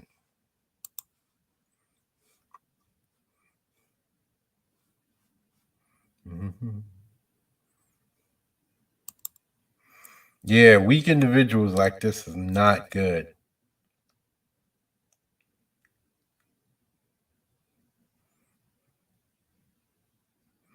Yeah, because he's that snake in the grass type of dude that will do anything for revenge. Even though revenge on something, not for something that you actually did to him. Well, yeah, kind of, because they was making fun of him. And that's the type of fucking pitiful shit that I don't like. Because you got teased and made fun of, now your revenge includes trying to take down somebody's channel, trying to destroy their comic book sales. It makes no sense. I think that's extremely weak ass mentality, because that type of mentality will allow you to do anything. You can never turn like a person like this. I would never associate with, even for a slightest amount of time in real life. Online is different, because even though the way he's been acting, I still wouldn't want nothing to do with him. I wouldn't want to tell anybody how to act or what they should do with their shit. But you see what type of things he's doing and what he does why would you want to have somebody close enough to have people make fun of him and do it again? Because he's done this multiple times. He does the same thing over and over. I've been watching this for years now. And ever since he first came in with Xenotype and that shit went left, he's been on a tear, just out and in and making up all kinds of, and that's the lying. Oh man. And the thing what I wanted to bring up about this is why I want to watch it, is how weak a man is. A man is supposed to be, like I say, he's supposed to be tactical. You're supposed to be strategic. You're supposed to have analytical mind when it comes to breaking down facts and breaking things down, tearing them apart and putting them back together so that they make sense, so that they benefit you. And to have, and there's nothing against women, because there's plenty of smart women out there, plenty, and I believe there are plenty out there who could probably outthink me under the table, right? But to have an average chick like who eats dirt. I ain't trying to diss you, Anna, but to have Anna come in here and so easily rip your whole thing to shreds, your whole arguments, your whole defenses, and basically break you down to a pocket poodle is it's pathetic. I could never be put in that type of position by a female. I just couldn't. I know that's saying opposite of what I just said, but I'm telling you, it would fucking wound me so bad. It would wound me so bad to know that an average chick just came in and just ripped you to shreds like that. And I understand. I see how artistic she is and how creative she is. I understand. I'm not saying she's just some run-of-the-mill girl. No, but I don't think she's solving polio or anything like that. I don't think she's curing cancer. I don't think she's solving any hydraulic equations or anything like that. So she's not opening up any black holes in her basement. So this is what I'm saying. I could not see myself falling into the trap that he set himself into. He set himself up because time and time again he's lied about the same things. And just allowed himself to get trapped off in the same lies time and time again. And after all of it, and this is basically how she broke it down. After all of this time, how could you not have those receipts sitting there waiting to go, yeah.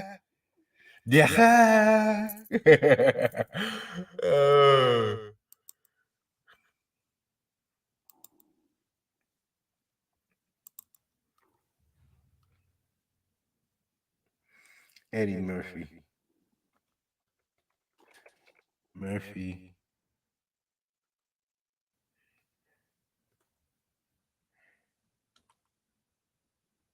I gotta get all of this shit. Eddie Murphy.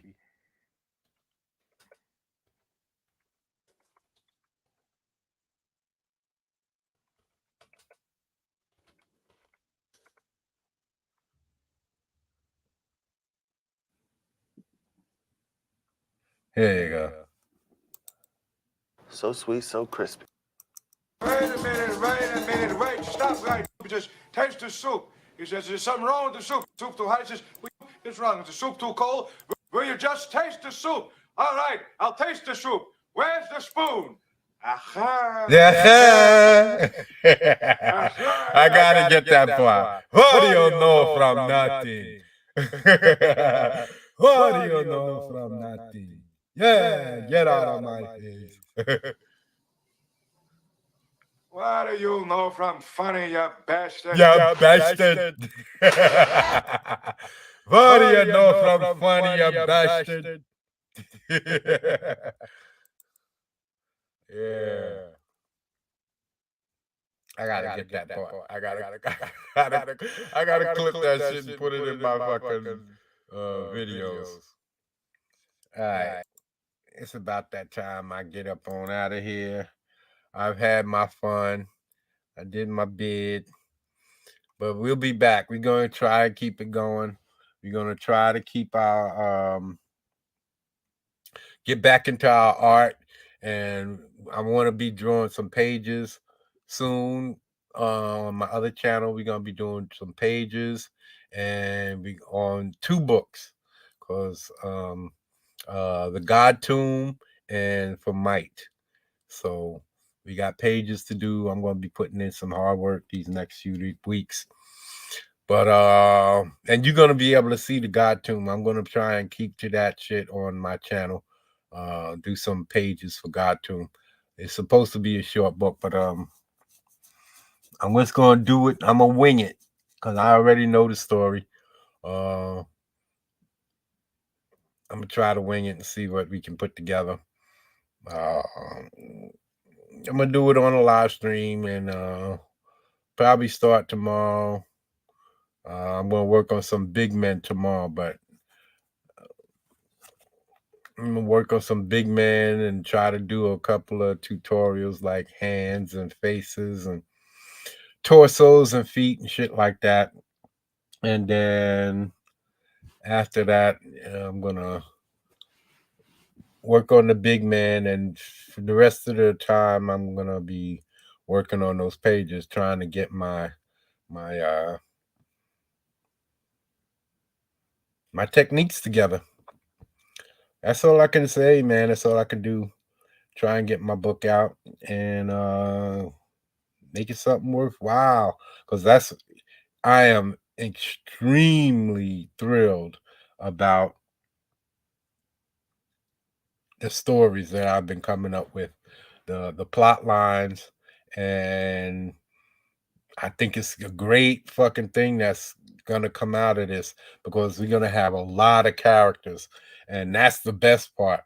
There's gonna be a lot of characters. I think overall, at first, not all at one time, they're gonna be staggered over the next few years, but there's gonna be at least 10 that I know that's gonna be coming out of at least Might, and from right now, my Nebula character, because there's some outer space dudes that I'm going to be introducing, and so there's going to be bad guys and good guys coming from there, and we're going to have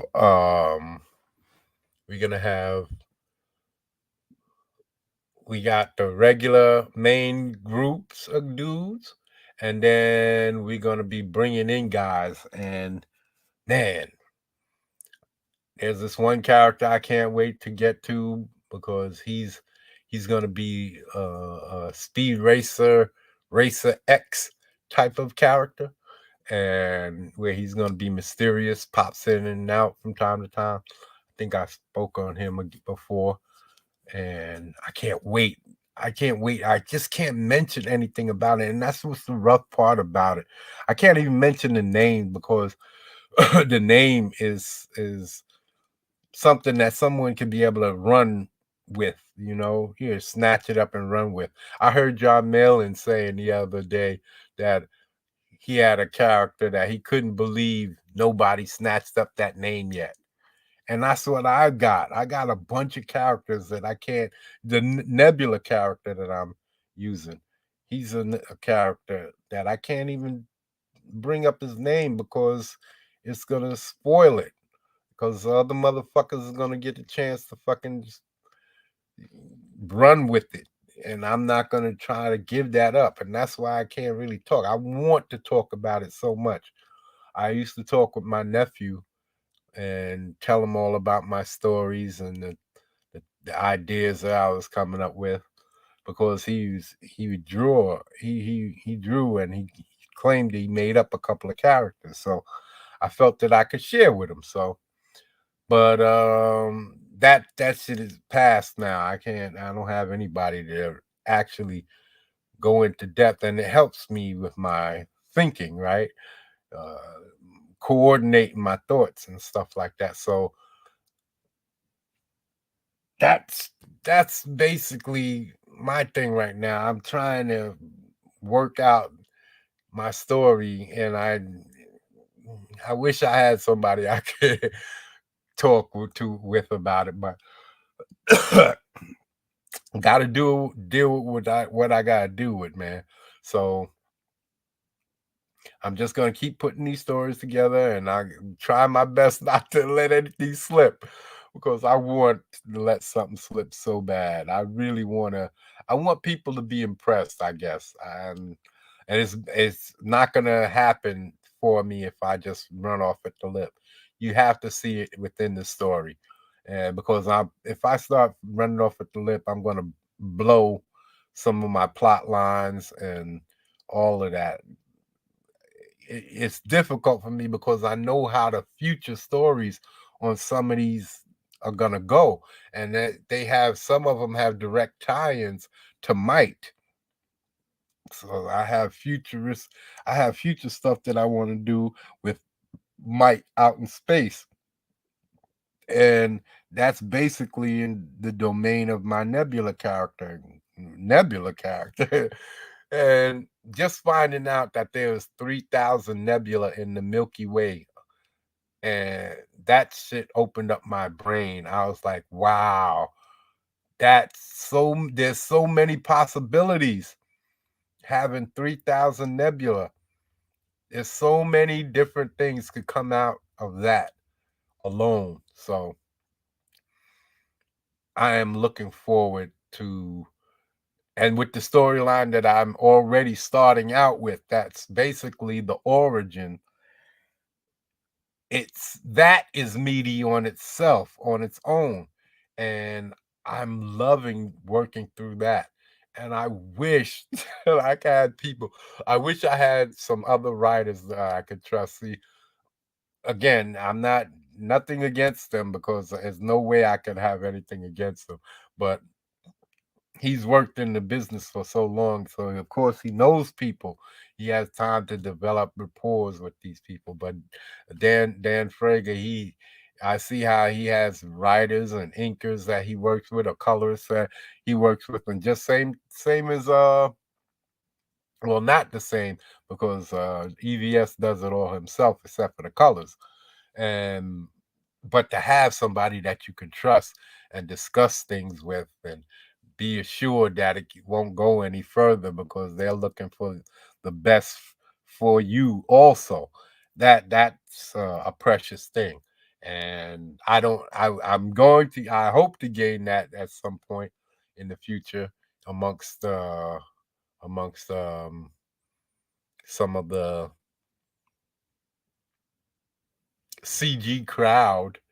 But if not, then I'm just gonna have. But I think that for the most part, the guys are pretty good, pretty cool. So I believe that I'll be able to find somebody. I just got to get my story out and show people that I'm serious, and that I'm not. I think only thing that can happen to me now is something happening to me directly. But there's nothing else I can see that should push me off my center. So I'm gonna see how long it takes me to get things back on track, and in gear, and towards the end that I want. So for everybody who's come through and check me out, stay with me, I appreciate you. Thanks a lot for all of you guys who check out this video and enjoys it. I'm gonna see if I can break it up. I intended to break it up, but I didn't really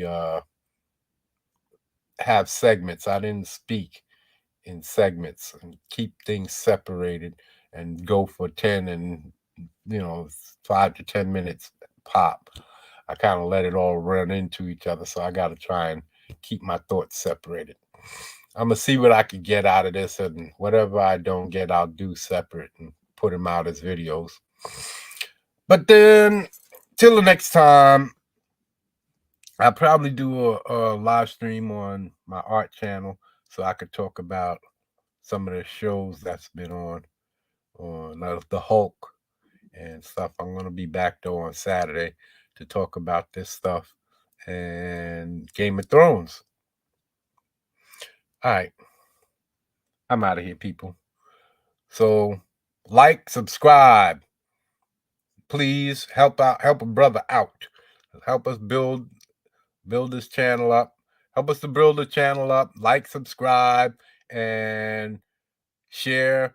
Do your YouTube thing and help me to grow this channel. It doesn't help you to hurt you to subscribe. It doesn't hurt you to like the video. And till the next time, I'll be back, and check out my channel tomorrow, and we'll do a live stream talking about She-Hulk. We're gonna use this Desperu's video because he did it well, and I won't pay Disney for that garbage, but I saw something in his video that he didn't touch on, so I'm going to try and touch on that tomorrow. We'll be on Goddamned Comics, and we're going to be talking about the She-Hulk and some of these bad shows that's on having to do with animations and comic book shit. That's all on that channel. Anything animated. I'm going to be doing some animated videos for my collection because I got a lot of stuff like 40 Warhammer 40K. I got movies that CG movie. I think they somewhere on one of these things I've seen it. One of these platforms I've seen it.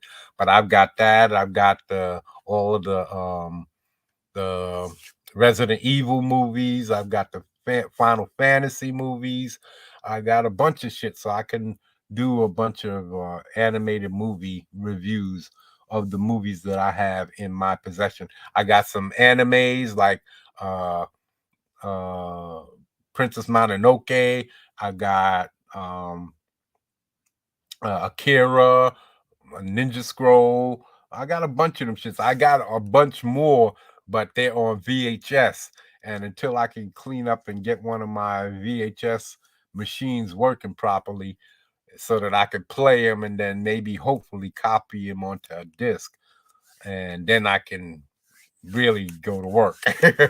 But yeah, for now, we're gonna try our best to do all of that. I do have some, and I do collect a lot of animated movies. I got all of the DC animated movies, so I'm gonna, and the animated cartoon shows. So, and I have Johnny Quest, I have Thunder the Barbarian, I have what was that? Champions of something, Lone Star. I got a bunch of those old animated joints. I even got the Gummy Bears and DuckTales. So yeah, I got some old shit that I got. Pink Panther. I've got the Flintstones, but I don't know if those will work because the last time I remember seeing it had some shit on it, and I don't know if they'll play. But I had, but they do have that shit on HBO Max, so I could do Flintstones, and I got Popeye, so I could do Flintstones. I could do, not the Looney Tunes because that's just funny shit. You have to see that shit for yourself. But I could do the Flintstones because they're funny, but they're more jovial. There's not laugh out loud type funny. They're more make you smile and giggle and shit like that type of funny. And it's, nice stories that they tell. And yeah, shit like that there. and we're gonna be doing reviews on House of Dragon. No, not House of Dragons. Yeah, House of Dragons, because I saw the first two, and I think that's absolute garbage. They're treating men just like crap again. All of the men are stupid. There's a scene where the girl flies up on a dragon to get the dragon egg from her uncle, and that's all bullshit because he didn't have to give it back. There was nothing that she did that really made him want to give the thing back. He just gave it back. So that's a scene that was specifically put in to make her look like she's something smart and tactical and strong and ruler and leadership, while her father's an idiot. He doesn't even, never once does he wonder why is he rotting. Why is he rotting? Every time he cuts himself on this throne and it never heals, but he keeps going back to sit on the throne for it to happen again. He's a fucking idiot. The brothers are pussy. The black dude's a bitch. The black dude, the black Targaryen, even though there's no other black Targaryens, there must be a low count on the Targaryens. What killed off the Targaryens? Was it that grayscale shit? Because how come there's so little of them? The old man from the very beginning, when the show opens up, he was a pussy. Why didn't he just make the dude his heir? Why would he put him against this woman when he know you're not going to pick the woman in the first place? The whole show on its face is full of shit, because there's no purpose to put her in there just to snub her.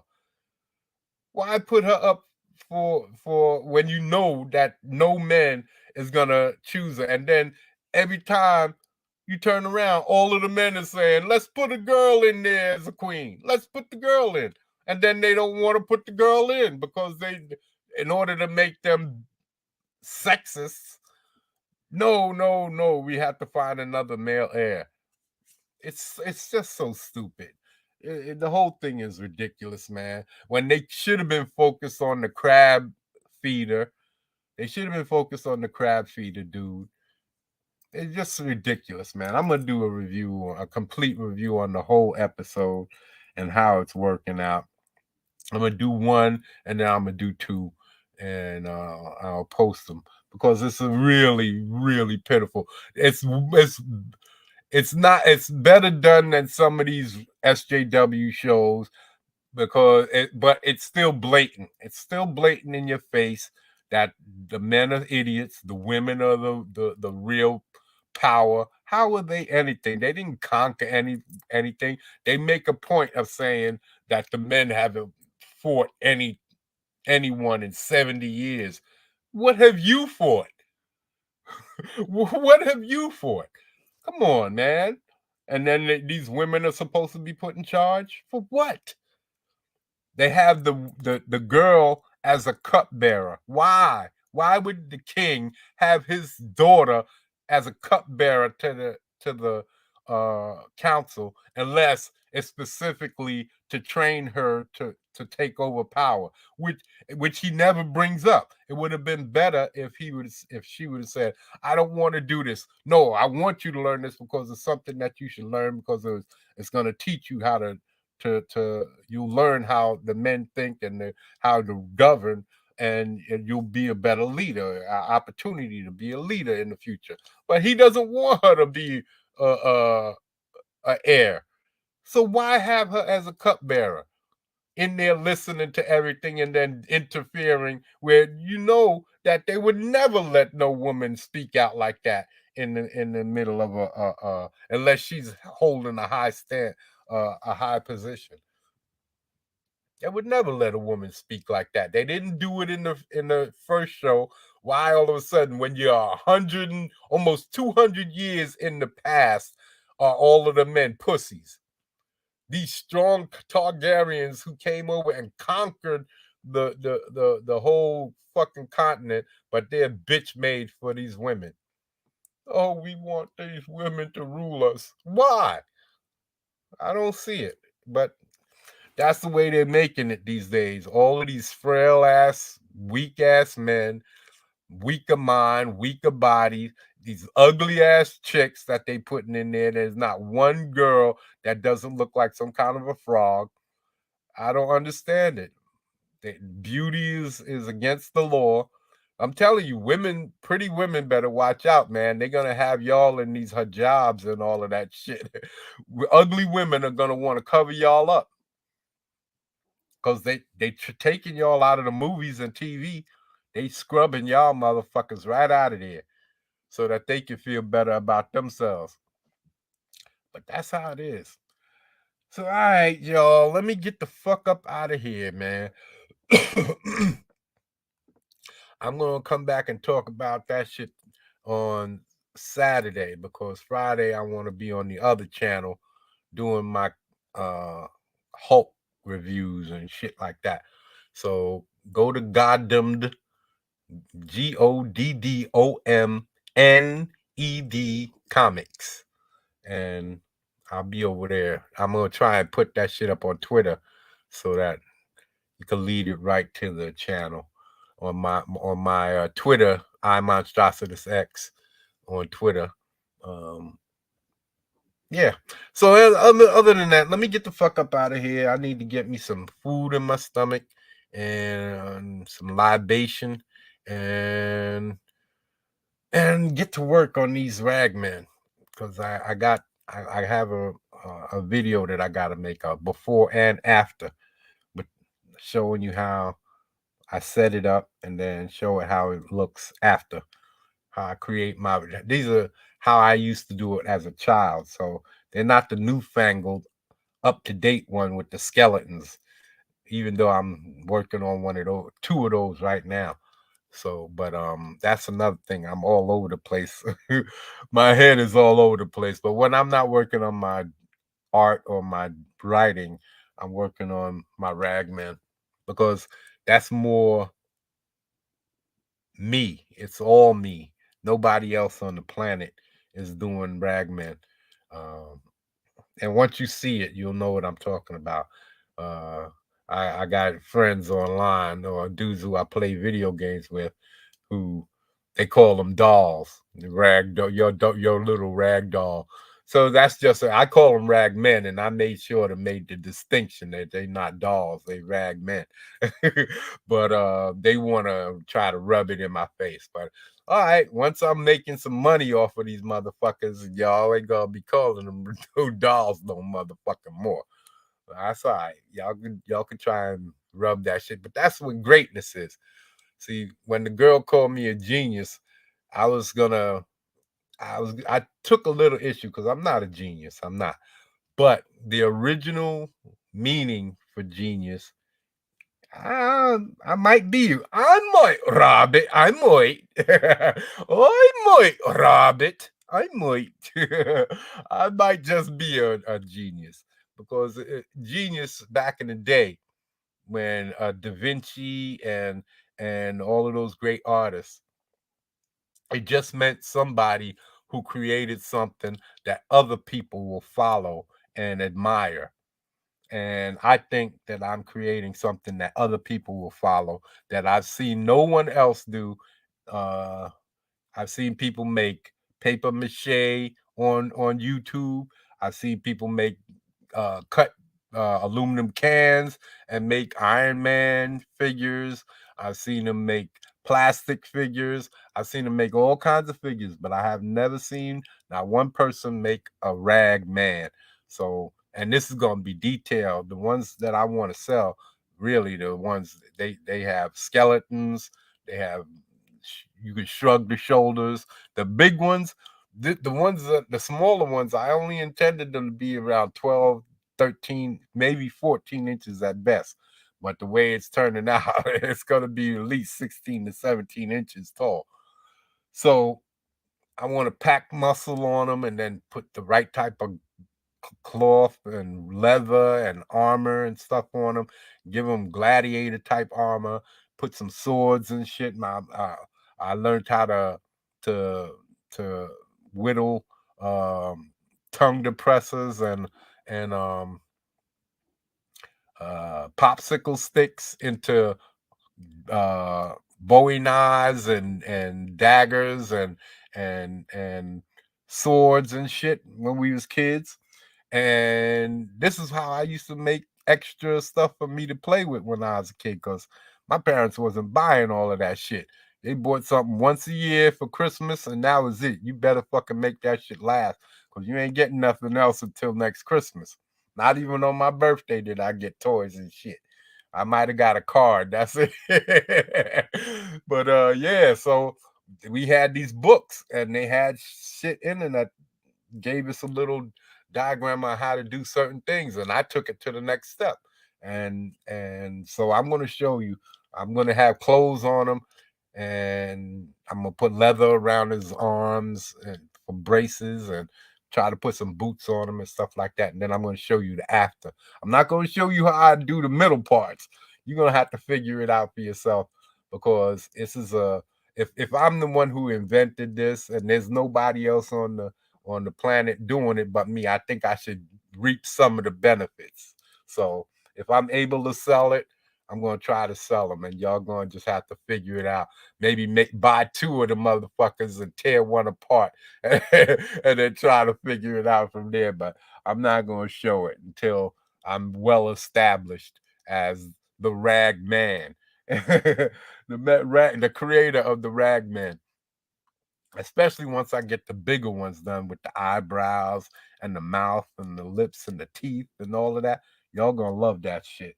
And the hoodies, because they gonna have dicks and everything. So I'm telling you, I'm going all out with this shit. And now it's not that I'm some kind of crazy gay dude.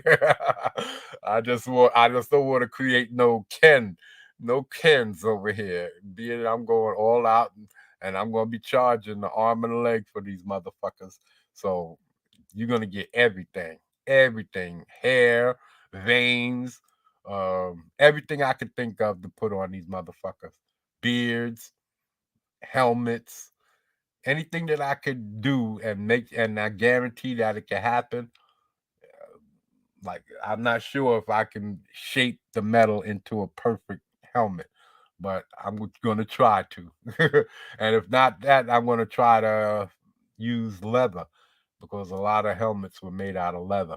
So, and maybe I'll just put some metal attachments onto the leather to kind of round it out. But that's my intentions, bro. And that's really what I was focusing on. I want to do I'm doing the comic too, but I know that the Ragman is all mine. Nobody else is doing that. So that's why I'm really trying to get these Ragmen finished. It's the pelvis. The pelvis bones is really hard to make, the shape. And not only the shape, but to make it secure enough that when you grab it in order to twist the torso, in order to rotate the abdomen or the pelvis, I want it to be secure. I don't want it to be collapsing or twisting in your hand. It has to feel solid. And it's being that it's all handmade out of basically household type items. Yeah. So yeah, that's it. I'm just gonna try this all again. I'm gonna keep on doing it till I get it right. I'm gonna keep on doing it till I get it right. So thanks for coming, staying with me, chilling out. Again, if you like it, the video, like it, thumbs up, give it all of that good shit, and subscribe, because the bigger the channel could get, the more people who could see my comic, and the better that I could do it. The better that I could do in a campaign means I could put more effort and more time into my creative ventures instead of life, because we got to pay bills and shit like that. So if I can get these things paying bills for me, yeah, which is my fault. If I could have probably had a bigger channel by now if I'd have just stuck with the videos and everything. But it's hard to get all of this shit done and keep on top of everything, especially when you're working on so many things. But that's my fault. I got 4 or 5 stories going on story time that I can't continue going with, because I don't want to interfere with the stories that I'm working on with the comic book, because the comic book is actually going to pay for itself. So the story time stories, I want to keep telling them, but some of them have aspects that I want to touch on in Might, like AI, artificial intelligence, even though the artificial intelligence is kind of 2 different aspects as far as the story on story time, that man's womb story. And it's just a SJW story. It's a free story that I'm just giving out to show people that I know how to tell stories. but I basically stopped because I know that aspect of the AI, artificial intelligence stuff is going to be in the book with might, and I don't want to fuck around and stumble and give something away, because again, one of the characters in there, his name is Cube to the second power.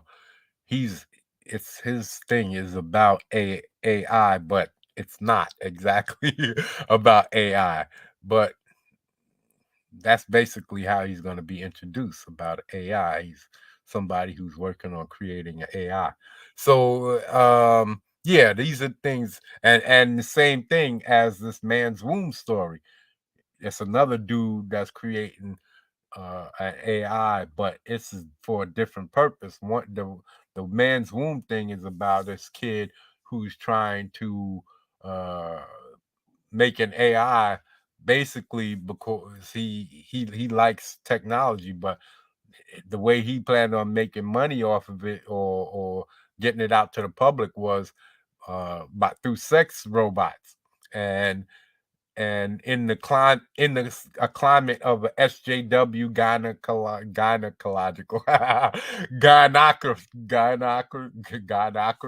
gynocracy, women's feminist movement. And it's a bad feminist movement because women are attacking men and beating them up and all kinds of shit like that, and the laws are not protecting men, and things happening.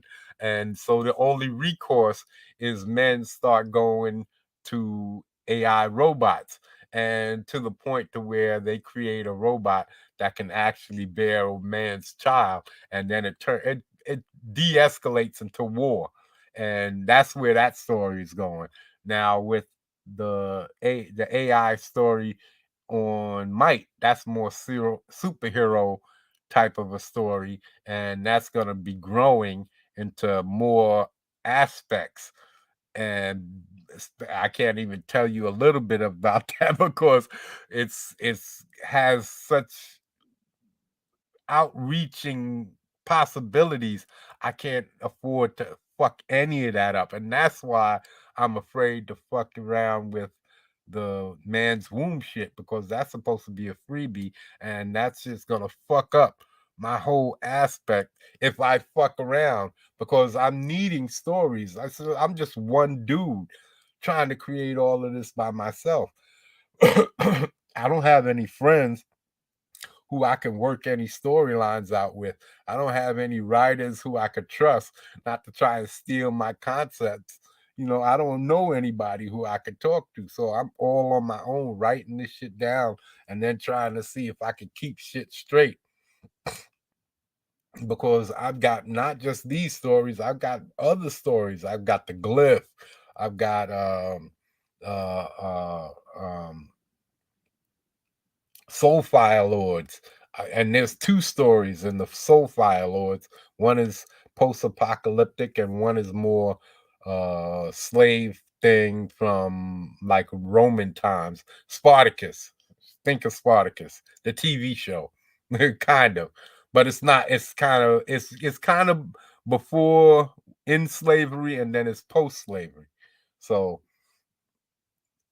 and there's a whole dynamic on that.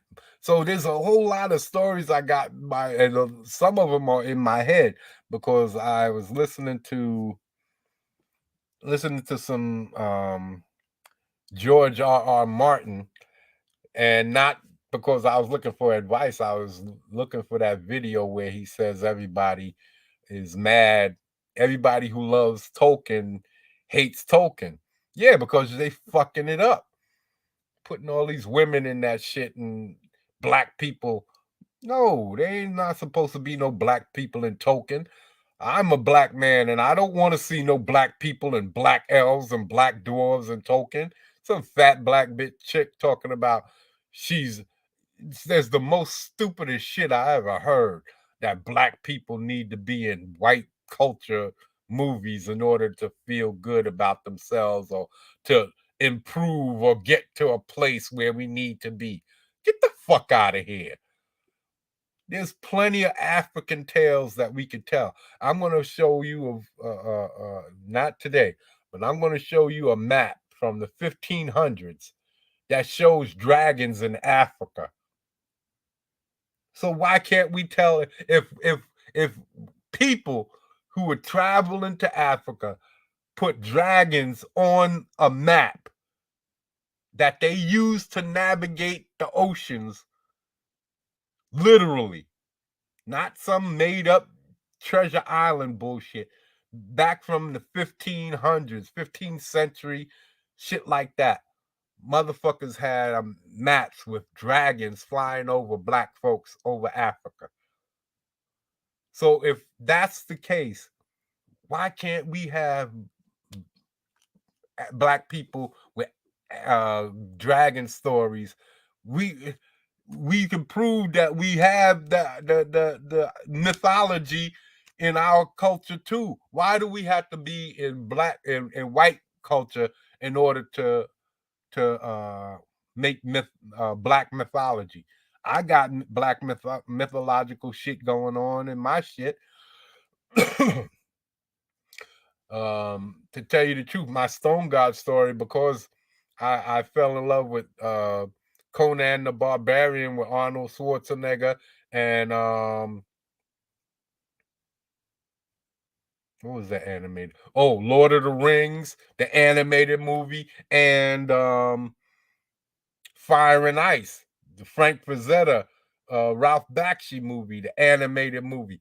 Because I fell so much in love with that, I started developing my own mythology story, that Stone God story, and it's got a bunch of white folks in it. But I was thinking about changing them to black folks, but I realized that I already have black folks in there, and I'm not going to change it. It's going to be a white story the way I originally envisioned it, and but I have other mythology stories that are out of Africa, and that has specifically to do with Egypt and all of that shit. And I'm gonna be touching on some of these things. So I don't agree with this whole idea that black folks need to be in Tolkien in order to feel good about themselves, or to progress, or to be where we need to be, or even to just enjoy Tolkien. Tolkien didn't want none of this modern age shit in his story. I agree 100%. That's why I am Comicsgate, or like I like to say, Comicsgate is me. I'm not Comicsgate. Comicsgate is me, because I've been creating characters ever since I was a teenager. That's 30, 40, 50 years ago. 40, 50 years ago, I was creating my own characters. You think that I'm gonna drop dead? And if I come out with Mike, when I come out with Mike, you think that I'm gonna want people changing my characters, gay and lesbian and white and black and all kinds of bullshit, just to please some weak motherfuckers who can't do their own shit? Nah, that's why Comicsgate is me.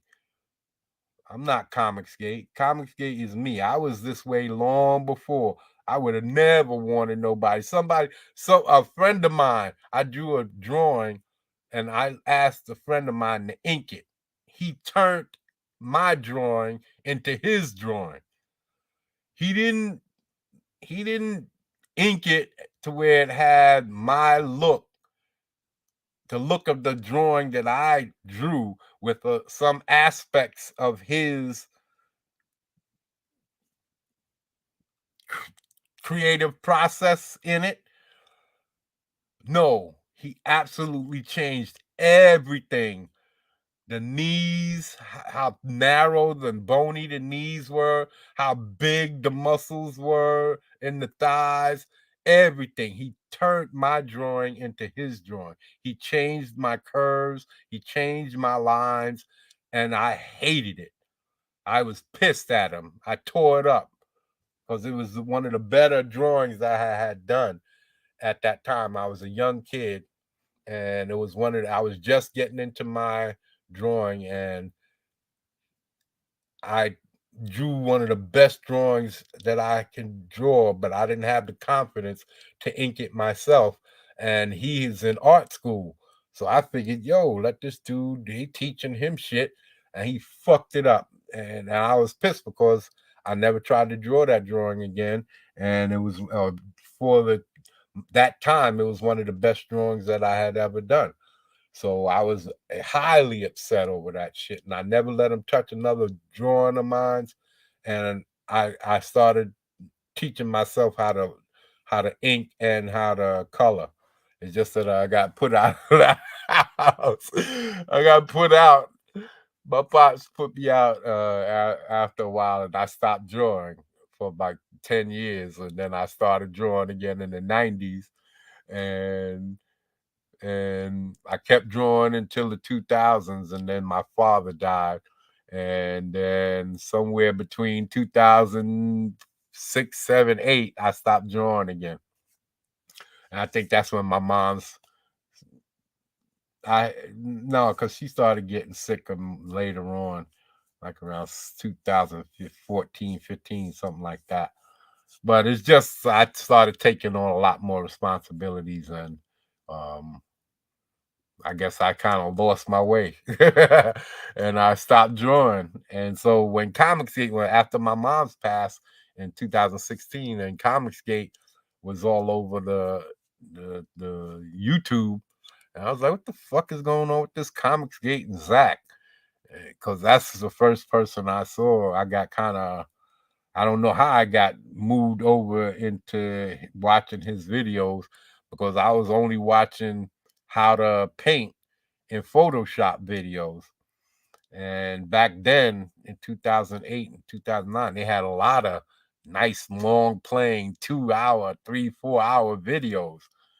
There's this guy that I used to watch called Nicholas K, and he would do 40K Warhammer paintings in Photoshop, and he would just go for hours and hours.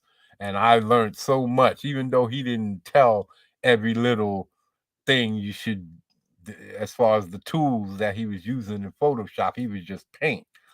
You can still see him doing shit, and you can pick up.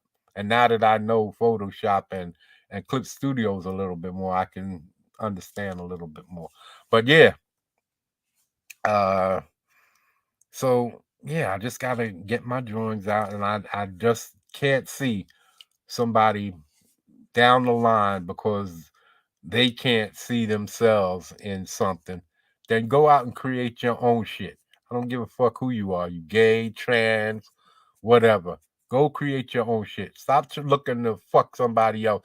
This white man, Stan Lee, Jack Kirby, and all of them, they put their heart and soul into that fucking work. What gives you the right to come in here and bastardize their shit for your own personal gains? It's their shit, and it should always be their shit. Just like J.R.R. Tolkien, it's their shit. It's always be their shit. I don't give a fuck if he was a racist to his heart. John Wayne was a racist. I still collect John Wayne movies. Big Jake, El Dorado, El Diablo. I watch them. I don't give a fuck, because the movie is, I could separate the man from the art. The movie was still good. Charleston Heston, bigoted motherfucker, but I still watch 10 Commandments. I bought the movie. I watch it all the time. I watch all 3-4 hours of that motherfucker because I love it. I was raised on that movie, and I'm not going to stop watching it because Charleston Heston is a piece of shit. Nah, I still love the movie because it's a high grade, high quality adventure, fantasy, all of that shit. So I love all of that type shit. So I don't care if who's that dude who has the big squid head man with the tentacles and all of that shit, and they took over his show on HBO and had it all black, all these black people in there talking about racism and all that shit. I think that's Smollett. Yeah, they had Juicy Juicy Smouye. Juicy Smouye's sister was in that shit. Yeah. I forget the name of that shit. I didn't watch. I did watch it. It was garbage. Absolute garbage. Absolute garbage, man. We don't black folks don't need, and because it's a racist man's shit, you think that you have the right to take over this racist man's property and turn it black? To teach him what? The man's dead. The man's dead. He created something that the world enjoyed. If you can't enjoy it, make your own shit. Otherwise, leave his shit alone, because it was garbage. So what was the point? Nobody's gonna remember your shit. So I don't understand what people are about these days. God damn, I stay on here another 40 minutes running my fucking mouth. I did that the last time too. The last time I went away and came back, I just ran my mouth over. I kept saying I'm gonna get off, and I just kept running my mouth. I guess that's me, man. I don't have nobody to talk to, so I gotta just and I just run my face to this microphone. I hope to build up a following at some point so I can have other people to respond to, and I can tell jokes and all kinds of shit like that there, because I'm a jokey type of laughy type of motherfucker. I crack a joke on a motherfucker too, because we was about the dozens back in the day. So you better watch your ass coming up in here talking about cracking on a whole boy.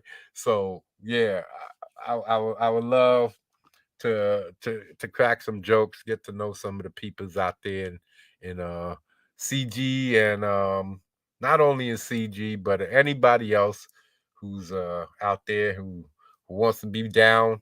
I gotta make I made something said welcome to the goddom for my other channel, and I gotta make a thumbnail that says welcome to the pit for this channel, because I'm monstrositous. So I gotta have creatures and monsters on this channel. I gotta find a way to put a whole lot of monsters in the background and shit like that on this channel.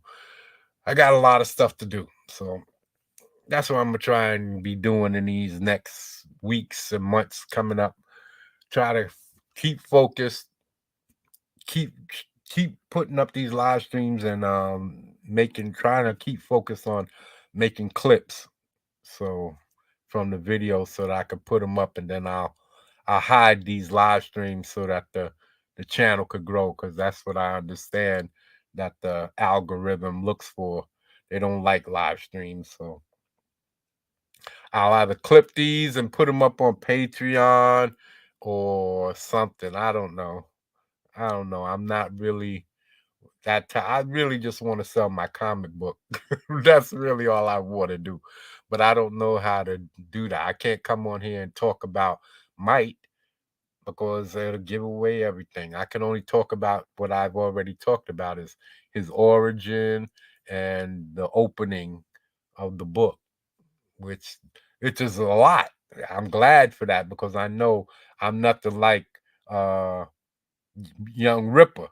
Ripperverse, he's been since he was 16, so he's like 30 now. So he's been on YouTube all that time building up a following. I don't have any kind of a following, so I know my book's not gonna do well, and it's gonna do minimal. And the only way that I'll do anything at all is if I can get through to CG and get some help through those guys. But other than that, I just got to build up my channel. So yeah, that's all I could do. Try to build it up. So that's why I say I'm going to be putting up these TV shows, these old classic shows, because I'm an older dude. So I'm going to be putting up some old movies, like some more James Cagney. I got some old The Big Sleep with Humphrey Bogart. I'm going to do a review on that. I got some old westerns. I'm gonna try to find. I know I bought that series. I got the Guns of Will Sonnet. That's the old series from back in the day, and I got. I don't have the Rifleman, but I do have Wanted Dead or Alive with Steve McQueen. When he first came out, he was in this TV show called Wanted Dead or Alive. He was a bounty hunter, and I know I have it somewhere around here. I just got to find it. And I'm gonna do some reviews on all of that old shit on this channel. The cartoons and all of that shit's gonna be on the other channel with the art and the drawing and shit. So, yeah. I hope that's gonna be and yeah, I can't wait to get the Angels with Dirty Faces because now I got a different type of media player, and I'm gonna be able to do the video with the pictures because that shit did like I think I did a couple of thousand views on that and that's the only thing that did that kind of views on on this channel is Angels with Dirty Faces, and I didn't have any pictures from the movie. So I got Angels with Dirty Faces, I got White Heat, I got 13 Rue Madeleine. That's where James Cagney was a spy. Man, all of these are some of my favorite movies from when I was a kid, man. James Cagney is one of my favorite actors, man, from when I was young. He did those gangster movies. Angels with Dirty Faces is my favorite gangster movie, and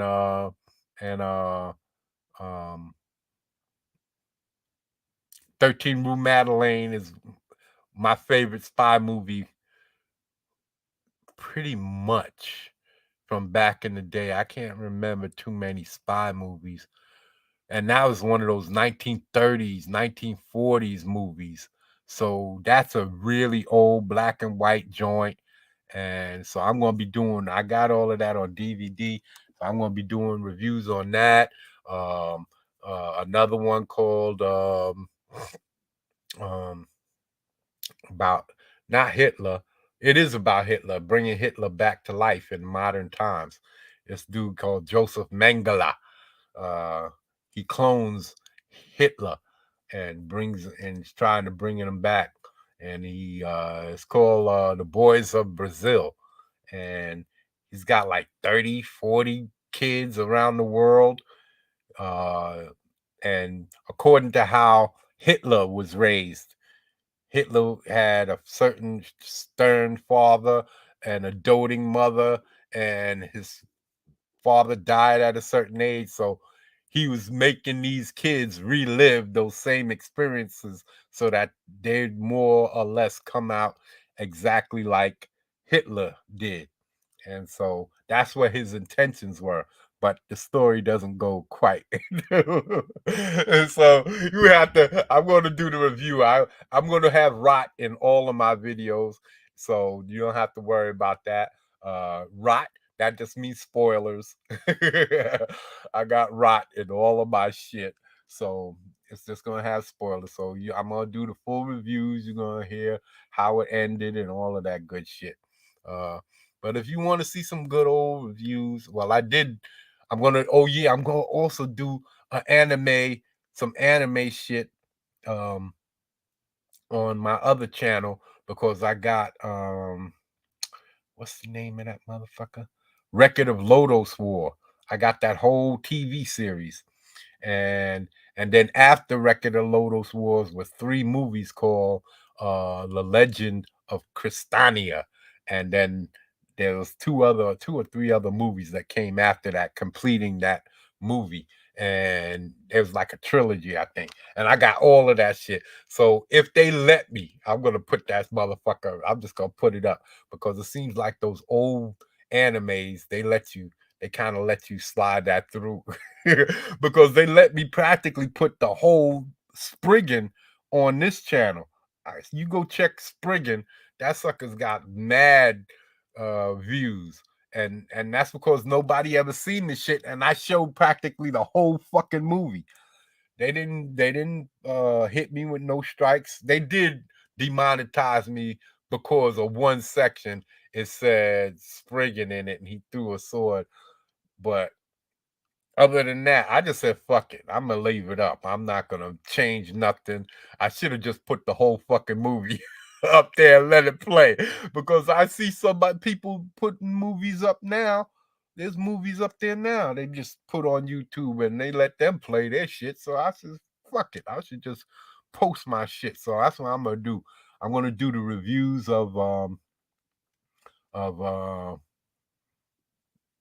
Record of Lodoss War, because Record of Lodoss War is the first part, and then Legend of Crystania is based off the same story. It's just later on with different characters. It's kind of a spin-off, and it's just the movies and the gods from Record of Lodoss War are in, at least one of the gods, a few of the gods are in Legend of Crystania. That's how you know it continues on, because of the gods that was in the first series.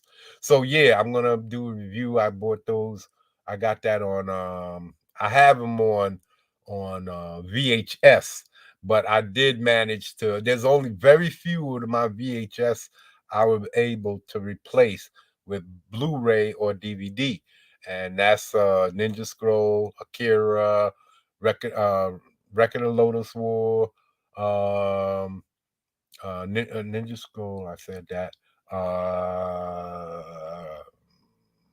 I couldn't replace. They didn't make it. They remade it, is what they did. It's called Nausicaa. When I knew it, when I first saw it, it was on HBO way back in the days, back in the 80s, late 80s. And it was called the Winds of, what's it called? The Winds of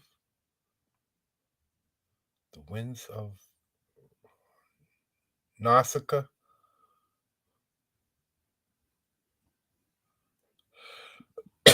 Now it's called Nausicaa in the Valley. It was called the Valley of the Winds. It was called the Valley of the Wind, and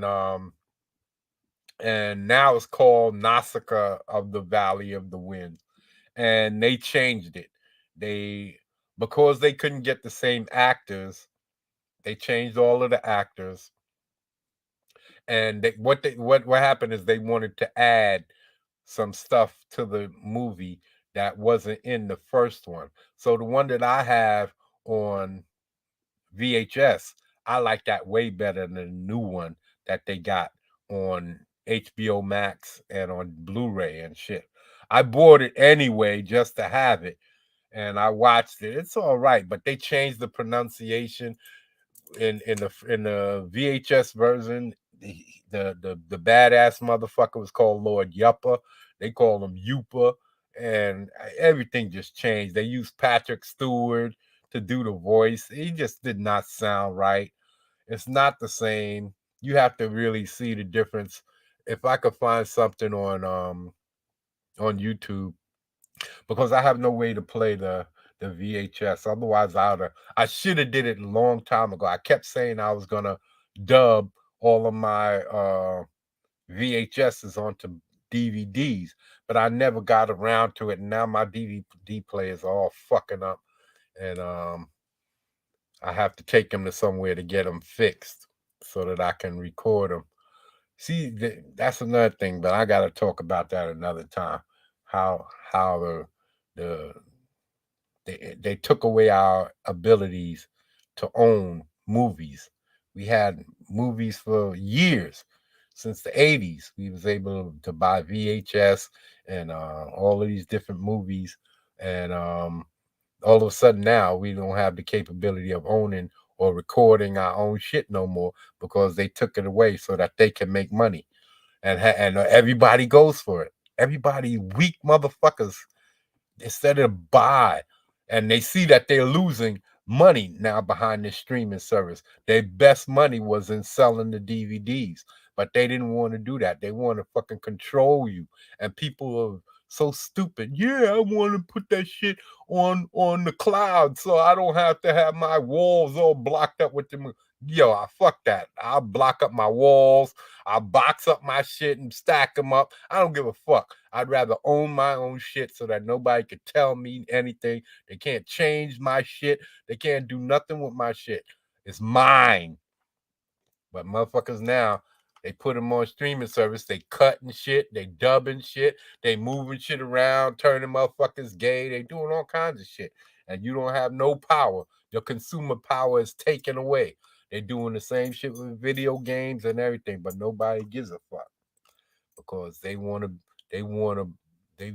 bow down and kiss the ass of the government and these corporations who are just doing whatever the fuck they want. They couldn't get away with that shit when I was a kid. Zenith or any of these motherfuckers, because Sony was only a luxury TV. Motherfuckers with a lot of money could only buy, but American-made TVs, they was strong and sturdy. They last forever. One of the motherfuckers said that we was going to put out some crap-ass garbage TV, gone out of business. People wouldn't trust them no more, and they had consumer power. People today don't have no consumer power because you got all these weak people. Oh, I just want to play the video game. Oh, just give me my Star Wars. I'll suck your dick. It's like those crackheads. Please, just give me some. You got a little bit of Star Wars? Just I'll take anything, man. Come on, please, man. Just a little bit of Star Wars, man. Please, I'll suck your dick. That's what they doing with Disney. That's what they're doing with Disney and DC and Marvel. Fuck them. Stop buying they shit. They'll fucking, if you stop buying they shit, they'll fucking eventually say, God damn, we gotta make some money. But people don't care. You got these weak people who will always keep giving them their money because they're weak. They don't have no sense to think for themselves. And that's what these companies is counting on. That's why they putting shit out there telling your kids, hey, you seen the pubic hair commercial? Yeah, they tell them, don't talk to your parents. Talk to us. Take control of your pubics. Don't listen to the patriarchy. Yeah, I'm going to do videos on all of this shit. All of this shit, man. This shit is ridiculous, man. Well, now it's 3 hours, man. I stayed on a whole extra hour running my motherfucking mouth. So now I'm out of here. Thanks for coming through. Please subscribe. Please like. Please do all of that good shit. Help us grow the channel. And I'll see you next time on Come Back to the Pit. Bring back Sibilinga. Bring back. Yes. Come back because we got a lot of shit to talk about. We're going to handle a lot of stuff.